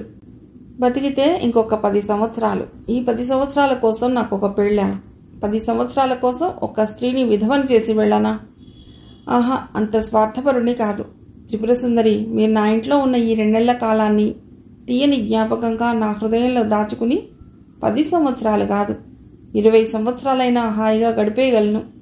నా ప్రేమ అమరంగా మిగిలిపోవాలనే నా కోరిక. త్రిపుర నుండి ఒక నిట్టూర్పు తప్ప ఇంకేమీ వెలువడలేదు. పరమేశం చిన్న కొడుకు గౌరీశంకర శాస్త్రికి విజయవాడ వైపు ఉద్యోగం. ఏ 2-3 సంవత్సరాలకు ఓసారి వస్తుంటాడు. వచ్చినా ఇంటి విషయాలు పెద్దగా పట్టించుకునే మనిషి కాదు. ఉద్యోగం, భార్య, పిల్లలే అతడి లోకం. కొడుకు ఇంజనీరింగ్ కాలేజీలో 25,000 డొనేషన్ కట్టాలని, ఓ ఆడపిల్ల డిగ్రీకి వచ్చిందని, డబ్బు కావాలని, పొలం బేరం పెట్టడానికి వచ్చానని చెప్పాడు. మంచి పొలాలు అమ్మేసుకుంటే మళ్ళీ కావాలనుకున్నప్పుడు దొరుకుతాయా? పిల్లలున్నవాడివి అని సలహా ఇచ్చారు ఊళ్ళో వాళ్ళు. అయినా నువ్వు అమ్మదలుచుకున్న పొలం త్రిపురకు పసుపు కుంకుమల కింద వ్రాసిచ్చాన్రా. అదెలా అమ్ముకుపోవాలనుకున్నావు అన్నాడు పరమేశం. త్రిపురక్కకి పిల్లల సంసారమా నాన్నగారు? బ్రతికున్నంత వరకు జానెడు గుడ్డ, పిడికెడు ముద్దనే కదా కావాల్సింది. ఇంతకాలం అన్నయ్య దగ్గరుంది, ఇప్పుడొచ్చి నా దగ్గర ఉంటుంది. ఆమెకు ప్రత్యేకంగా పొలం రాసివ్వటం దేనికి అన్నాడు శంకరశాస్త్రి. త్రిపుర మీ దయాదాక్షిణ్యాల మీద ఆధారపడి ఉండకూడదనే మీ ఇద్దరికీ 30 వాటా, త్రిపురకి 1/4 వాటా రాశాన్రా. ఆమెను పోషించడమే ఒక పెద్ద బరువు అనుకుంటుంటే మళ్ళీ వాటాలు పెట్టడం కూడా ఎందుకు? కన్న తండ్రిపై పిల్లలున్న వాళ్ళని అన్యాయం చేస్తావా? వదినకు కూడా పిల్ల పెళ్లికి వచ్చేసింది. మిగతా వాళ్ళ చదువులు సంధ్యలు ఊరికే అవుతాయా? మీకు వృద్ధాప్యం మీద పడి మతిపోయినట్లుగా ఉంది అని గయ్యిన లేచాడు కొడుకు. ఇదివరకు సంగతేమో గాని ఇప్పుడు రాకపోకలు బాగానే సాగుతున్నాయిగా, ఇప్పుడు ప్రత్యేకించి వాటాలేందుకు? చిటపటలాడినట్టుగా అంది మహాలక్ష్మి. దాని బతుకు అన్యాయం అయిపోయింది. దానికో ఆధారం చూసిపోకుండా ఎలా అని ముసలాయన ఆరాటం. దానికి ప్రత్యేకించి పొలాలు రాసివ్వడం ఏమిటి? తిండి కావాలంటే మేం పెట్టమా అని కొడుకు కోడలి అక్కస్సు. మీరు నా కోసం ఏం దెబ్బలాడుకోవద్దు. నేనెవరికీ బరువు కాదలుచుకోలేదు. ఎవరి ఆస్తి నాకు అక్కర్లేదు. నేను నారాయణ తాత ఆశ్రమానికి వెళ్ళిపోవాలని ఎప్పుడో నిశ్చయం చేసుకున్నాను అని తండ్రి ఎప్పుడో రాసిపెట్టిన వీలునామాని పరపరా చించిపడేసింది త్రిపుర. ఆడపిల్లలు నిరాధారణ చేసి వెళ్ళగొడితే ఆ ఉసురు ఊరికే పోదురా ఆక్రోశంగా అన్నాడు పరమేశం. నర్సింగ్ హోం చివరి రూపురేఖలు దిద్దుకుంటుండగా మల్లిక్ ఇండియా వచ్చేశాడు. ఒక మంచి రోజున నర్సింగ్ హోం ప్రారంభోత్సవం జరిగింది. సుందర్ని తన అసిస్టెంట్గా తీసుకున్నాడు మల్లిక్. తన కొడుకు కోసం ఈ దేశం వచ్చేయడం ఎంత తృప్తిగా ఉందో, భార్యను విడిచి ఒక్కడే వచ్చేయడం అంత మనసున ముళ్ళుగుచ్చుకున్నట్లుగా ఉంది యశోదమ్మకు. అజిత్ చాలా బిజీ అయిపోయాడు. కాంట్రాక్ట్ మీద కాంట్రాక్ట్ వచ్చి పట్టంతో కొడుకు డ్యూటీకి అంకితమైనట్టుగా కావటం నచ్చలేదు మల్లిక్. సరదాలు సంతోషాలు చక్కగా అనుభవించవలసిన 25 ఏళ్ల వయస్సు.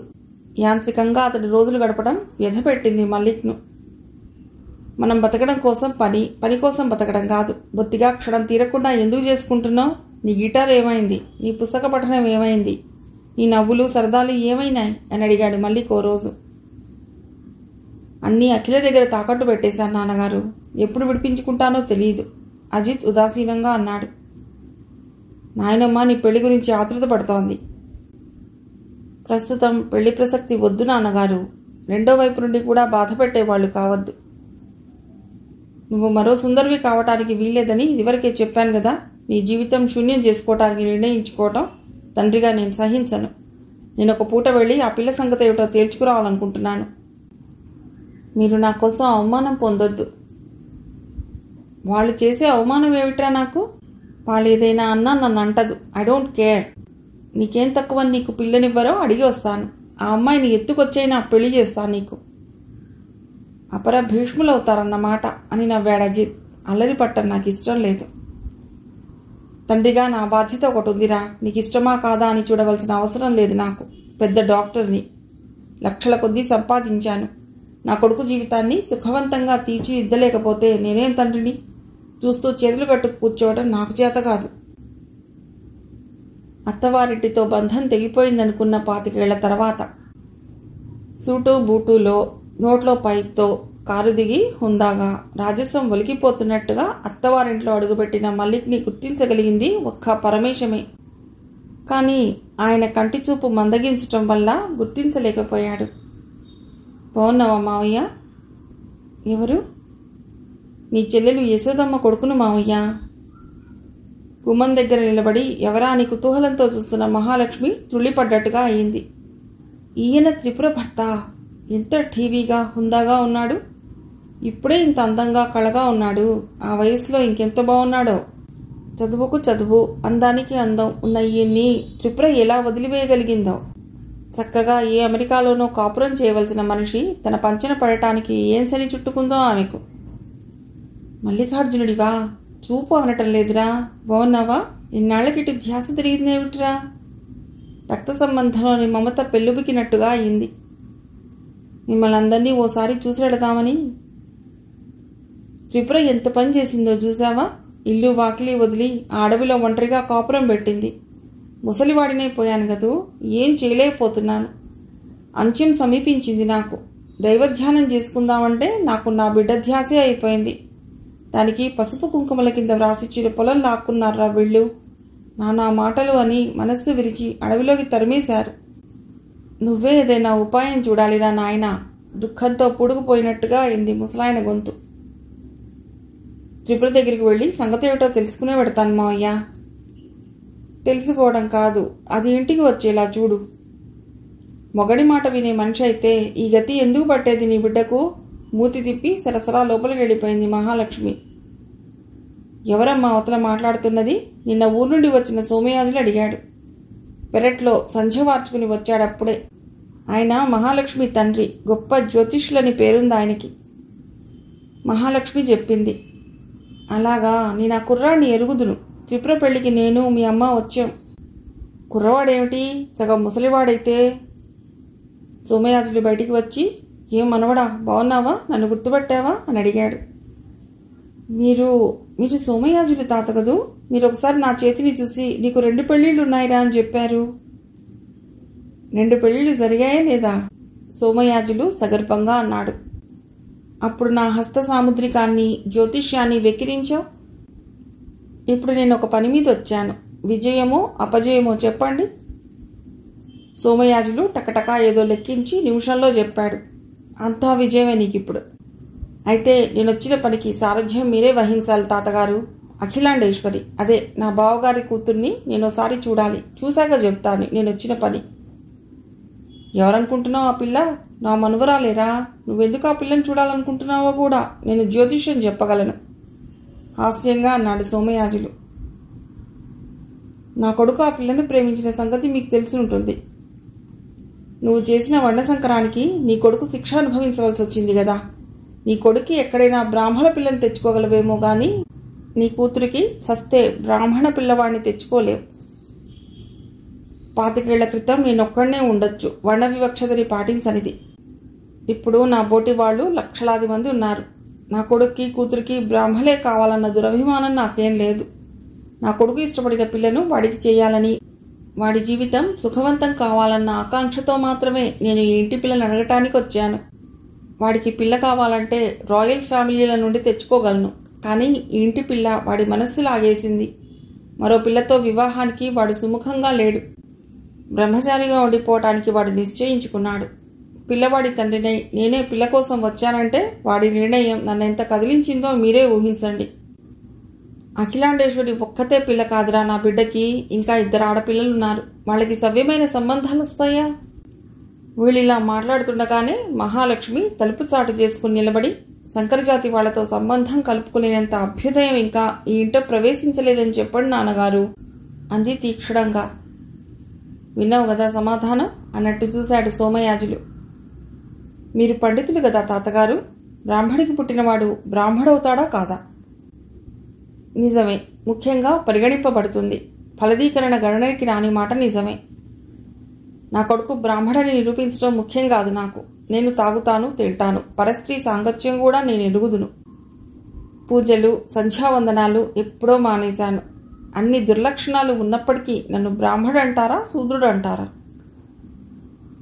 ఎన్ని దుర్లక్షణాలుంటేనేన్రా బ్రాహ్మడు బ్రాహ్మడే. తాగినా తందనాలాడినా బ్రహ్మతేజం ఎక్కడికి పోదురా మోహంలో. కానీ నా కొడుకు తాగడు, తినడు. జపతపాలు ఈ వయసుకే వచ్చేశాయి. చెడు గుణం ఒక్కటీ లేదు. నా కొడుకుని గర్వంగా చెప్పుకోవటం కాదు గాని ఏ తండ్రైనా గర్వించదగ్గ వ్యక్తిత్వం వాడిది. వాడు బ్రాహ్మడు కాదని, మీ పిల్లకు తగిన వరుడు కాదని, యోగ్యత లేదని నిర్ణయించేశారు. ఇదేం న్యాయం తాతగారు? మీరు పురాణాల్ని పుక్కిట పట్టుకున్నవారే గదా. పురాణాల్లో వర్ణశంకరం లేదా? శంకరజాతి వాళ్లకు పెద్దపీటలు వేయటం జరగలేదా? రాజగురువు వశిష్ఠుని భార్య చండాలిని కాదా? పరీక్షిత్తుకు పురాణం వినిపించిన శుకుడు శూద్రుడు కాదా? కృష్ణుడు క్షత్రియుల ఇంట పుట్టి గొల్లల ఇంట పెరగలేదా? అసలు బాగా తెలిసిన పండితులు చెప్పేదేమిటి? ఈ ప్రపంచంలో ఉన్నవే 2 కులాలని. సత్శీలుడిది ఒక కులం, దుశ్శీలుడిది ఒక కులం. ఈ విధంగా చూస్తే నా కొడుకు చాలా ఉన్నత కులానికి చెందుతాడు, నాకంటే మీకంటే. మంచి పాయింటే ప్రయోగించావురా నా మీద, తిరుగులేని పాయింట్. పిల్లవాడు చాలా మంచివాడని, పెద్ద ఇంజనీర్ అని, ముఖ్యంగా పిల్లను చాలా ఇదిగా ఇష్టపడుతున్నాడని నేను విన్నాను. పిల్లకి మీ వాడంటే తక్కువ ఇష్టం లేదు. మొన్న ఒక సంబంధాన్ని నిశ్చయం చేసుకుందాం అనుకున్నాం. ఆ సంగతి తెలిసి ఆ పిల్ల బావిలో పడింది. సమయానికి ఎవరో చూడటం వల్ల పైకి తీసి బతికించారు గాని, లేకపోతే ఈసరికి ఈ ప్రపంచం మీద ఆ పిల్ల రూపురేఖలు మిగిలేవి కాదు. వేరే సంబంధం చూసి చేయటం అంటే ఆ పిల్ల జీవితం సర్వనాశనం చేసినట్టే. మీ మనవరాలికి కాస్త నచ్చజెప్పి పొండి నాన్నగారు అని నన్ను పిలిచింది మహాలక్ష్మి. నచ్చజెప్పవలసింది పిల్లకి కాదు, తల్లికి అని ఇప్పుడు అర్థమైంది. మీ జ్యోతిష్యం నిజం కావాలంటే మీ కూతుర్ని ఒప్పించక తప్పదు తాతగారు. వస్తూనే చాలా తెలివిగా వలవిసిరావు కదరా. బోసి నోటితో నిండుగా నవ్వాడు సోమయాజులు. ఇంతకీ నా కోడలెక్కడా? పిలుస్తానుండు. అంత తొందరపడిపోతామే? చంద్రుడి కన్నా మచ్చ ఉంటుందేమో గాని నా మనవరాలికి మచ్చలేదు. అది మీ ఇంట్లో అడుగు పెడితే రాత్రిపూట దీపాలు వెలిగించుకోనక్కరలేదురా. 25 ఏళ్ల క్రితం త్రిపుర మా ఇంట్లో ఉన్నప్పుడు మేము దీపాలు వెలిగించుకోలేదుగా అని నవ్వసాగాడు మల్లిక్. సోమయాజులు లోపలికి వెళ్ళాడు. 5 నిమిషాల తర్వాత అఖిల వెండి చెంబుతో మంచీళ్లు పట్టుకొచ్చింది. మంచీళ్లు తీసుకోండి మావయ్య, మృదుస్వరంతో అంది. 25 ఏళ్ల క్రితం త్రిపుర ఎలా ఉండేదో అచ్చు అలాగే ఉంది అఖిల. జిడగంటలు, చెవులకి జూకాలు, ముక్కుకి ముచ్చెపు పుడక, సాంప్రదాయం రూపమెత్తినట్టుగా, సౌందర్యానికి నిర్వచనం చెప్తున్నట్టుగా. ఈ ప్రపంచంలో కొత్తవి పాతవి కావటం ఎంత సహజమో పాతవి కొత్తవి కావటం కూడా అంతే సహజం. ఇవాల్టి కట్టుబొట్టు రేపటికి పాతదవుతుంది. మరికొన్నాళ్లకి ఈ పాతదే కొత్త రూపం ధరించి వస్తుంది. ఫ్యాషన్స్ ఎక్కడైనా మారిపోవచ్చు, కానీ ఈ ఇంట్లో మాత్రం ఏ ఫ్యాషన్ చొరయ్యని సనాతనత్వం గూడు కట్టుకుని ఉందని ఆనాడు త్రిపుర చెప్తే ఈరోజు అఖిల చెప్తోంది. ఆనాడు సనాతనత్వాన్ని, సాంప్రదాయ ఆచారాలను చూసి తాను దూరంగా పారిపోతే ఇవాళ తన కొడుకు వీటినే ప్రేమించి దగ్గరవుతున్నాడు. తరానికి మధ్య అభిరుచుల్లో, ఆలోచనల్లో తేడా తప్పనిసరిగా ఉంటుందేమో. కుటీరం బయట నిలబడి త్రిపుర అని పిలిచాడు మల్లిక్. ఎవరూ పలక్కపోవటంతో మల్లిక్ లోపలికి అడుగుపెట్టాడు. కిరోసిన్ స్టవ్ మీద గిన్నెలో పప్పు ఉడుకుతున్నట్టుగా వాసన వస్తోంది. కుటీరం నిర్మానుష్యంగా ఉంది. కొంచెం దూరంలో పీట మీద దేవుడి పాత పటాల ముందు వెలిగించిన దీపాలున్నాయి. గోడకి చుట్టిపెట్టిన కృష్ణాజినం ఉంది. కుటీరం అతి ప్రశాంతంగా ఉంది. నిర్మానుష్యమైన ఈ స్థలంలో ఈ కుటీరం ఒక ముని ఆశ్రమంలా ఉంది. కుటీరం బయటకొచ్చి త్రిపుర కోసం అటు ఇటు చూశాడు. కుటీరానికి కొంచెం దూరంలో నేల మీద వంగి ఏదో చేస్తోంది త్రిపుర. మల్లిక్ అటు నడిచాడు. ఏం చేస్తున్నావు ఇక్కడ? ఓ, చీమల పుట్టకి చక్కెర వేస్తున్నావా? ఎప్పుడొచ్చారు? బాగున్నారా? అజిత్, అత్తయ్య బాగున్నారా? త్రిపుర చక్కెర గిన్నె తీసుకుని లేస్తూ అడిగింది. బాగున్నారు. చీమలకి చక్కెర తినిపిస్తూ, పక్షులకి గింజలు తినిపిస్తూ ఇక్కడ ఓ మునికన్యలా జీవితం గడుపుతున్నావన్నమాట. ఇక నాకున్న పనేమిటి? ఇద్దరూ కలిసి కుటీరం దగ్గరికి తిరిగి వచ్చేసరికి అక్కడికి ఒక ఆమె వచ్చి ఉంది. వేషభాషలు కూలీ నాలీ చేసుకునే మనిషి అని చెప్తున్నాయి. తల్లి, చెయ్యంతా పొట్లు మంటలు. తెల్లవార్లు కంటికి కునుకులేదంటే నమ్మండి. చెయ్యి పైకెత్తి పట్టుకుని చూపుతూ అంది. ఏమైంది చేతికి? పొయ్యి కిందికి ఈతముళ్ళేరుకుందామని పోయిననమ్మా. వేలికి ఈతములు గుచ్చుకుంది. ఇంటికొచ్చి సూది పెట్టి ఎంత గెలికినా రాలేదు. చెయ్యంతా వాచుకొచ్చేసింది అమ్మగారు. ముళ్ళొచ్చే మందుంటే పొయ్యండి. తల్లి, నేను ఈ బాధ పడలేను అని తేలికుట్టినట్టుగా చేతిని ఎత్తి పట్టుకుని బాధతో ఊగసాగింది. త్రిపుర చెయ్యి పట్టుకు చూసింది. ముళ్ళు విరిగిన వేలు ఇంతలా వాచిపోయి పచ్చగా అయిపోయింది. ఆ నొప్పికి చెయ్యంతా వాచింది. చీము పట్టింది కదే, అందుకే పోటు నొప్పి. సూదితో గుచ్చి చీము పిండేస్తాను. చీముతో పాటు ముళ్ళు వచ్చేస్తుంది బయటికి. త్రిపుర చేతిలో సూదిని చూసి అది కత్తిలో కటార్నో చూసినట్టుగా భయపడిపోసాగింది. అయితే ఇక్కడే డాక్టర్ గారు ఉన్నారు, ఆయనకి చూపు, ఏమైనా వైద్యం చేస్తారేమో. ఏం డాక్టర్ గారు, చెయ్యి చీము పట్టి వాచిపోయింది కదా, ఇక్కడి వరకు కొట్టివేయడమే బెటర్ అంటారా అన్నవింది త్రిపుర. దానివల్ల మిగతా భాగాలు పాడయ్యే పరిస్థితిలో కొట్టివేయడమే బెటర్ అంట. ఈ అయ్య ఎవరమ్మా? మనకు బంధువులేవే. నువ్వు కొంచెం సేపు కళ్ళు మూసుకో, రంధ్రం చేసి చీము పిండేస్తాము. సూది వేలు మీద ఆంచకముందే అది లబలబలాడసాగింది. చివరికి ఎలా అయితేనే సూదితో గుచ్చి చీము తీసేసి ఏదో మందు పెట్టి కట్టేసింది త్రిపుర. తల్లి, నీ కాళ్ళకాడ కుక్కనే పుడతాను, బాధంతా తీసేస్తివి. దేవుడు నిన్ను చల్లని చూపు చూడని అని దీవెనలిస్తూ వెళ్ళిపోయింది. త్రిపుర చేతులు కడుక్కునొచ్చింది. చిరుచాప తీసి పరిచింది. కూర్చోండి. సూట్లో కింద కూర్చోవడం ఇబ్బంది అయినా కొంచెం శ్రమపడి కూర్చున్నాడు. మళ్ళీ పొయ్యి మీద నుండి పప్పు గిన్నె కిందికి దించేసి పాలు వేడి చేసి గ్లాసులో పోసిచ్చింది. మావయ్య నీ గురించి చాలా బాధపడుతున్నాడు త్రిపుర. ఒంటరిగా ఈ అడవిలో ఆశ్రమ జీవితమని నువ్వు సరిపెట్టుకుంటున్నావేమో గాని నువ్వు అడవులు పట్టినట్టుగా అనిపిస్తోంది. ఎంతో హాయిగా ప్రశాంతంగా ఉందండి నాకిక్కడ. ఎన్నాళ్ళుగానో కోరుకున్న జీవితం ఇది. మరి తిండి తిప్పలు, పాలు కూరగాయలు భక్తితో తెచ్చిపెట్టే వాళ్లకు కరువు లేదు. ఒక్క ప్రాణానికి ఎంత కావాలి? ఎవరో భక్తితో ఇచ్చిన పాలు కూరగాయలతో కాలక్షేపం చేస్తోందన్నమాట. మలిక్ మనస్సు కలుక్కుమన్నట్టుగా అయింది. ఈనాళ్ళు ఆమె పుట్టింటే సుఖంగా ఉందని ఆమె గురించి పెద్దగా బాధపడలేదు. ఇప్పుడు ఆమె ఏ కష్టపడ్డా అందుకు బాధ్యుడిని నేనే కదా అనిపిస్తోంది.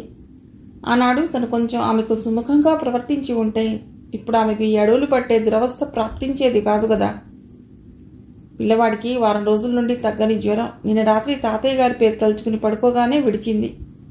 పిల్లవాడికి జ్వరం తగ్గితే తాతయ్య గారి సమాధి చుట్టూ మందిరం కట్టిస్తానని, వారం వారం భజన చేసి ప్రసాదం పంచుతానని మొక్కుకున్నాను. కట్టడానికి రాయి వేయమని వడ్డేవాడికి చెప్పేసి వస్తున్నాను అంటూ వచ్చాడు ఒక నడి వయస్సు ఆయన. ఆయన బతికున్నప్పుడు ఎవరికీ ఏ మహిమ చూపలేదు. అపారమైన జ్ఞాన సంపదని గుప్తంగా దాచుకుని చాలా సామాన్యంగా జీవితం గడిపారు. ఇప్పుడు జీవసమాధి పొంది తన మహిమలు ప్రదర్శిస్తున్నారా? ఎల్లమ్మను మల్లమ్మను ఏ రూపాన్ని ఊహించినా ఆ పూజలన్నీ తనకే చెందుతాయంటాడు గీతలో కృష్ణ పరమాత్మ. ఇప్పుడు తాతగారి పట్ల వీళ్ల భక్తి విశ్వాసం ఆ భగవంతుడికే చెందుతాయి. మనుషులు ఏదో విధంగా భక్తిలో పడితే చాలు. కోరికలతో ప్రారంభమయ్యే భక్తిని నిష్కామంగా మార్చుకునే బాధ్యత భగవంతుడిదేననేవారు తాతగారు. తాతగారికి మందిరం కట్టించి పూజలు చేయిస్తానన్న అతడి భక్తిని ఖండించదలుచుకోలేదు త్రిపుర. అతడు సంచిలో తెచ్చిన అరటిపళ్ళు త్రిపుర ముందుంచాడు అతి భక్తిగా. ఇవాళ రామాయణం వినడానికి మా ఇంటిది కూడా వస్తానందమ్మగారు. దాని చెవిలో 2 మంచి మాటలు వేసి దాని అజ్ఞానం వదిలించమ్మా. మొక్కలకి నీళ్లు పోయటానికి మా జీతగాడిని పంపిస్తే ఎందుకొద్దన్నారు అమ్మగారు అని వచ్చాడు మరొక ఆయన. చెట్లకు నీళ్లు నా చేతులతో పోసుకుంటే నాకు ఆనందం. నా జీవితంలో నాకున్న ముఖ్యమైన ఆనందం అదే. వెళ్ళిపోయాడు అతడు. త్రిపుర అరటిపళ్ళు 2 ప్లేట్లో పెట్టి మల్లిక్ ముందు ఉంచింది. అతడు తినకుండా కూర్చున్నాడు. తినండి. నేను లక్షలు సంపాదించాను త్రిపుర. కానీ నేను తాళి కట్టిన భార్యను ఊరివాళ్ల భక్తి శ్రద్ధల మీద ఆధారపడి బతికెట్టు వదిలిపెట్టాను. దానికే నేను సిగ్గుతో చచ్చిపోయేటవుతోంది. నీకు వాళ్ళేదో సమర్పించుకున్న వాటికి భాగం కలవనా? 25 ఏళ్ల తర్వాతనా తాళికట్టిన భార్యను గుర్తించటం? త్రిపుర చురుగ్గా అడిగింది.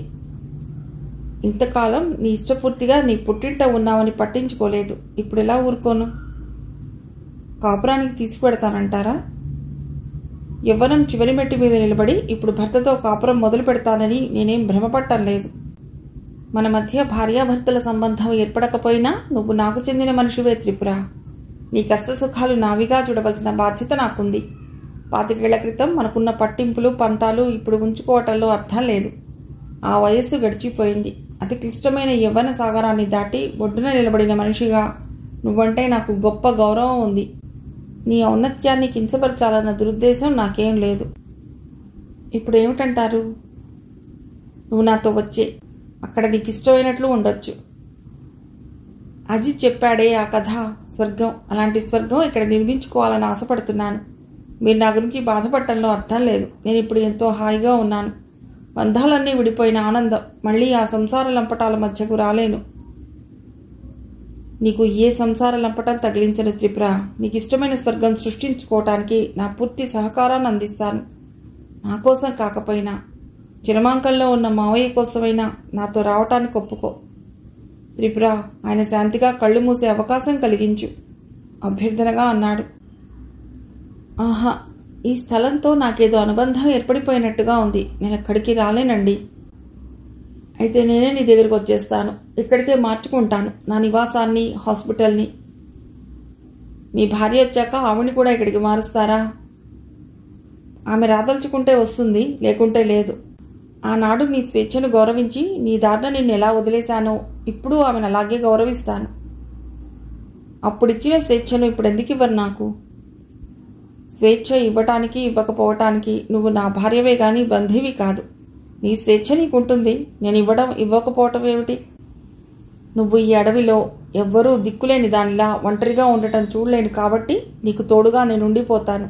నీ జీవితాన్ని నిర్ణయించుకోవటానికి నీకెంత అధికారం ఉందో నా జీవితాన్ని నిర్ణయించుకోవటానికి నాకు అంత అధికారం ఉంది. మాట్లాడుతూనే వంట ముగించింది త్రిపుర. పళ్ళు తినకుంటే తినకపోయారు, భోజనం కూడా చేయరా? నువ్వు నా మాట మన్నిస్తే తప్ప నేను భోజనం చేయదలుచుకోలేదు. త్రిపుర కళ్ళలో బాధ రెపరెపలాడింది. మధ్యాహ్నం పూట ఇక్కడి నుండి ఉపోషంగా వెళ్ళిపోతారన్నమాట. ఇలా నన్ను బాధ పెట్టడం కోసమే వచ్చారా? ఉపోషంగా ఏం వెళ్ళిపోను, ఉంటాను. నిరాహార దీక్ష పోని.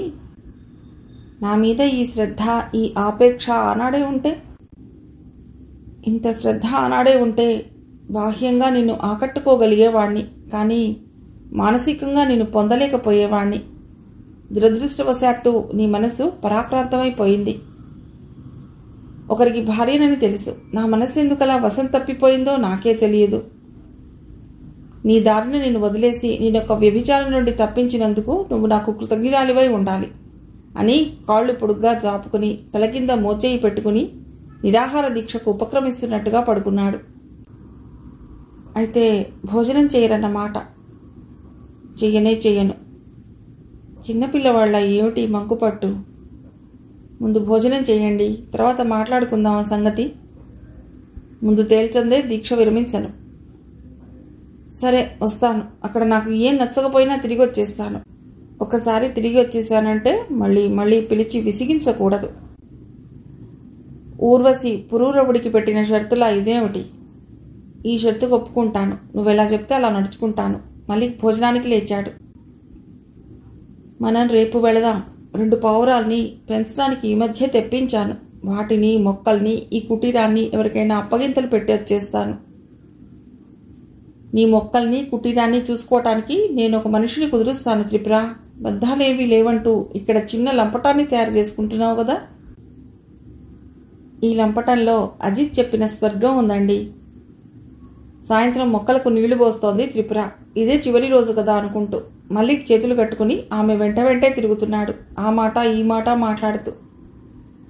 అఖిల పరిగెత్తుకు వచ్చి సుడిగాలిలా అత్తరు వాటేసుకుని గిర్రున తిప్పసాగింది. అత్తయ్య, అమ్మ ఒప్పుకుంది మా పెళ్లికి. తాతయ్య ఒప్పించాడు. ఆనందంతో మాట తడబడింది. తాతయ్య ఒప్పించాడా? ఎలా? ఆశ్చర్యంగా అడిగింది త్రిపుర. మావయ్య నీకు ఆ సంగతి చెప్పలేదా? ఏ సంగతి? అఖిల ఉదయం జరిగింది చెప్పింది. త్రిపుర కళ్ళు విప్పార్చుకుని మల్లిక్ని చూసింది. మీరు చాలా స్వార్థపరులు అనుకునేదాన్ని, కానీ ఇప్పుడు చాలా ఉదాత్తంగా మిమ్మల్ని చూస్తుంటే నాకు చాలా ఆనందంగా ఉంది.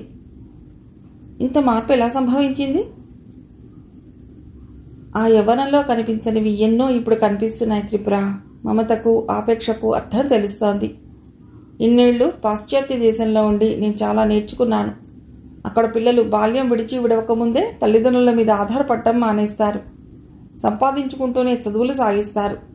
మనలాగా చదువులు పూర్తయి ఉద్యోగాలు వచ్చేదాకా పోషించనక్కర్లేదు. ఇది ఎంతో మెచ్చుకోదగిన విషయంగా కనిపిస్తుంది. కానీ ఆ తర్వాత వచ్చే పరిణామమే చాలా ట్రాజడీతో కూడుకున్నది. చిన్న వయసులోనే వాళ్ల బతుక్కి వాళ్ళని వదిలేయటం వల్ల పిల్లలకు, తల్లిదండ్రులకు మధ్య ఉండవలసిన సున్నితమైన మమతానుబంధం దెబ్బతింటోంది. తల్లిదండ్రులు చాలా ఒంటరితనంతో అల్లాడిపోతుంటారు వృద్ధాప్యంలో. ఎప్పుడో చుట్టాల్లా పలకరించుకోవడం తప్ప తల్లెవరో, తండ్రెవరో, పిల్లలెవరో అన్నట్టుగా ఉంటారు.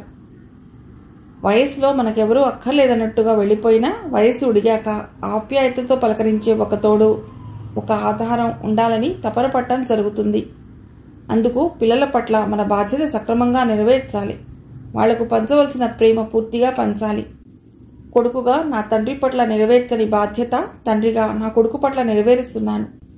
నీ పట్ల కూడా నా కర్తవ్యాన్ని సక్రమంగానే గుర్తించాననుకుంటున్నాను త్రిపుర. దేనికి కనబడకపోయినా మీ ఆత్మీయతకు, ఆపేక్షకు నేను కట్టుబడవలసి వస్తోంది. అఖి, మీ మావయ్య నిన్ను మాత్రమే గెలుచుకు వెళ్ళటం లేదు, నన్ను కూడా గెలిచాడు. నేను మావయ్యతో వెళ్తున్నాను. నిజమా అత్తయ్య? ఎంత మంచి మాట విన్నాను. ఈ సంగతి వింటే అమ్మ మొహం ఎలా పెడుతుందో చూడాలి. ఈ మధ్య ఎంతేసి మాటలంది నేను. తమ నిలవులు తప్పిన మిత్రులే శత్రువులవుతారు అని ఓ శతకకారుడు చెప్పాడు కదా. అది నా విషయంలో నిజమైందనుకోవాలి తప్ప ఎవరిని నిందించకూడదు.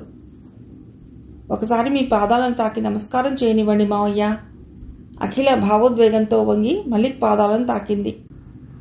మా అజిత్కు గుడల్లో నా పోలిక వస్తే మీ అత్తయ్యలాగే పారిపోయి వస్తావా? నవ్వుతూ అడిగాడు మలిక్. ఆయన పోలిక ఆయనదే, మీ పోలిక మీదే. ఒకరి పోలిక ఒకరికి ఎందుకు వస్తుంది మావయ్య? వచ్చిందనుకో. ఆయన అంటే నాకు ఇంత ప్రేమ ఉన్నప్పుడు ఆయన ఎలాంటి మనిషి అయినా భరించే శక్తి నాకుంటుంది. ఒకరోజు తాగేసి వచ్చాడనుకో, మంచిళ్ళు పాలు తాగినట్టుగానే అది తాగాడని సరిపెట్టుకుంటాను. తిని వచ్చాడనుకో, ఆయనకి ఇష్టమైంది తిన్నాడనుకుంటాను.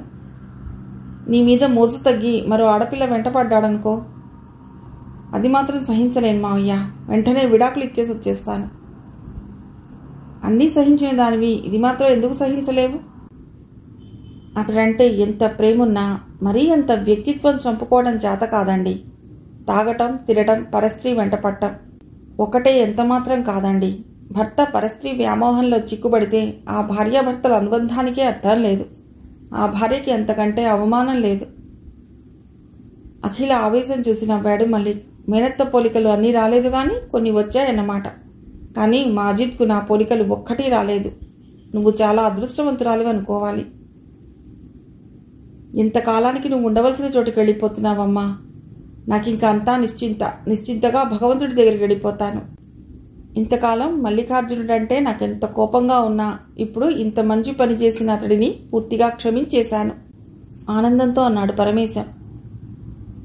నేనన్న మాటలు మనసులో పెట్టుకోవద్దు త్రిపుర. ఒక విధంగా నేను మీకు ఉపకారమే చేశానేమో. మనస్సు విరిగే మాటలు అన్నాను కాబట్టే ఇవాళ నీ భర్త వెంట ప్రయాణం కాగలిగావేమో. ఆడపడుచుకు చీర, రవిక, పసుపు కుంకుమాలిచ్చి సాగనంపుతూ అంది మహాలక్ష్మి. ఇప్పుడు నీ వయస్సు 40ఏగా. 50 ఏళ్ల వరకు కనేవాళ్ళు ఉన్నారు. నువ్వు మళ్ళోసారి వచ్చేసరికి అల్లుడునో కోడలినో ఎత్తుకురావాలి అంది హాస్యాలాడుతూ. ఆమె హాస్యం ప్రాణాంతకం అనిపించి త్రిపుర కంపరంగా మొహం తిప్పుకుంది. అలాంటి ఆశలం పెట్టుకోవద్దక్కగారు. నేనొక స్నేహితుడిని మాత్రమే. మళ్ళీ కలుగజేసుకుని అన్నాడు. ఇంత జరిగింది, అది జరగదా? జరుగుదని ఖచ్చితంగా తెలుసు త్రిపురకు, మల్లిక్కు. మళ్ళీ వారం వస్తాను ముహూర్తం పెట్టుకోవడం కోసం. అప్పుడు మీరు నాతో రావాలి మావయ్య. అమ్మ మిమ్మల్ని చూడాలని ఎంత ఇదైపోతోందో. వస్తాన్రా. ఇంత నిశ్చింత ప్రసాదించిన నీకు ఈ చిన్న కోరిక తీర్చలేనా అన్నాడు పరమేశం. అందరూ చేతులుపుతుంటే కార్ స్టార్ట్ చేసి నెమ్మదిగా ముందుకు పోనిచ్చాడు మల్లిక్. రివ్వున ముందుకు దూసుకుపోతున్న కారులో మల్లిక్ పక్కన కూర్చున్న త్రిపుర దాటిపోతున్న పంట పొలాలను, చెట్లను, గుట్టలను నిశ్శబ్దంగా చూస్తూ తను ఏర్పరచుకోబోయే స్వర్గం గురించి ఆలోచిస్తోంది. కథ సుఖాంతం.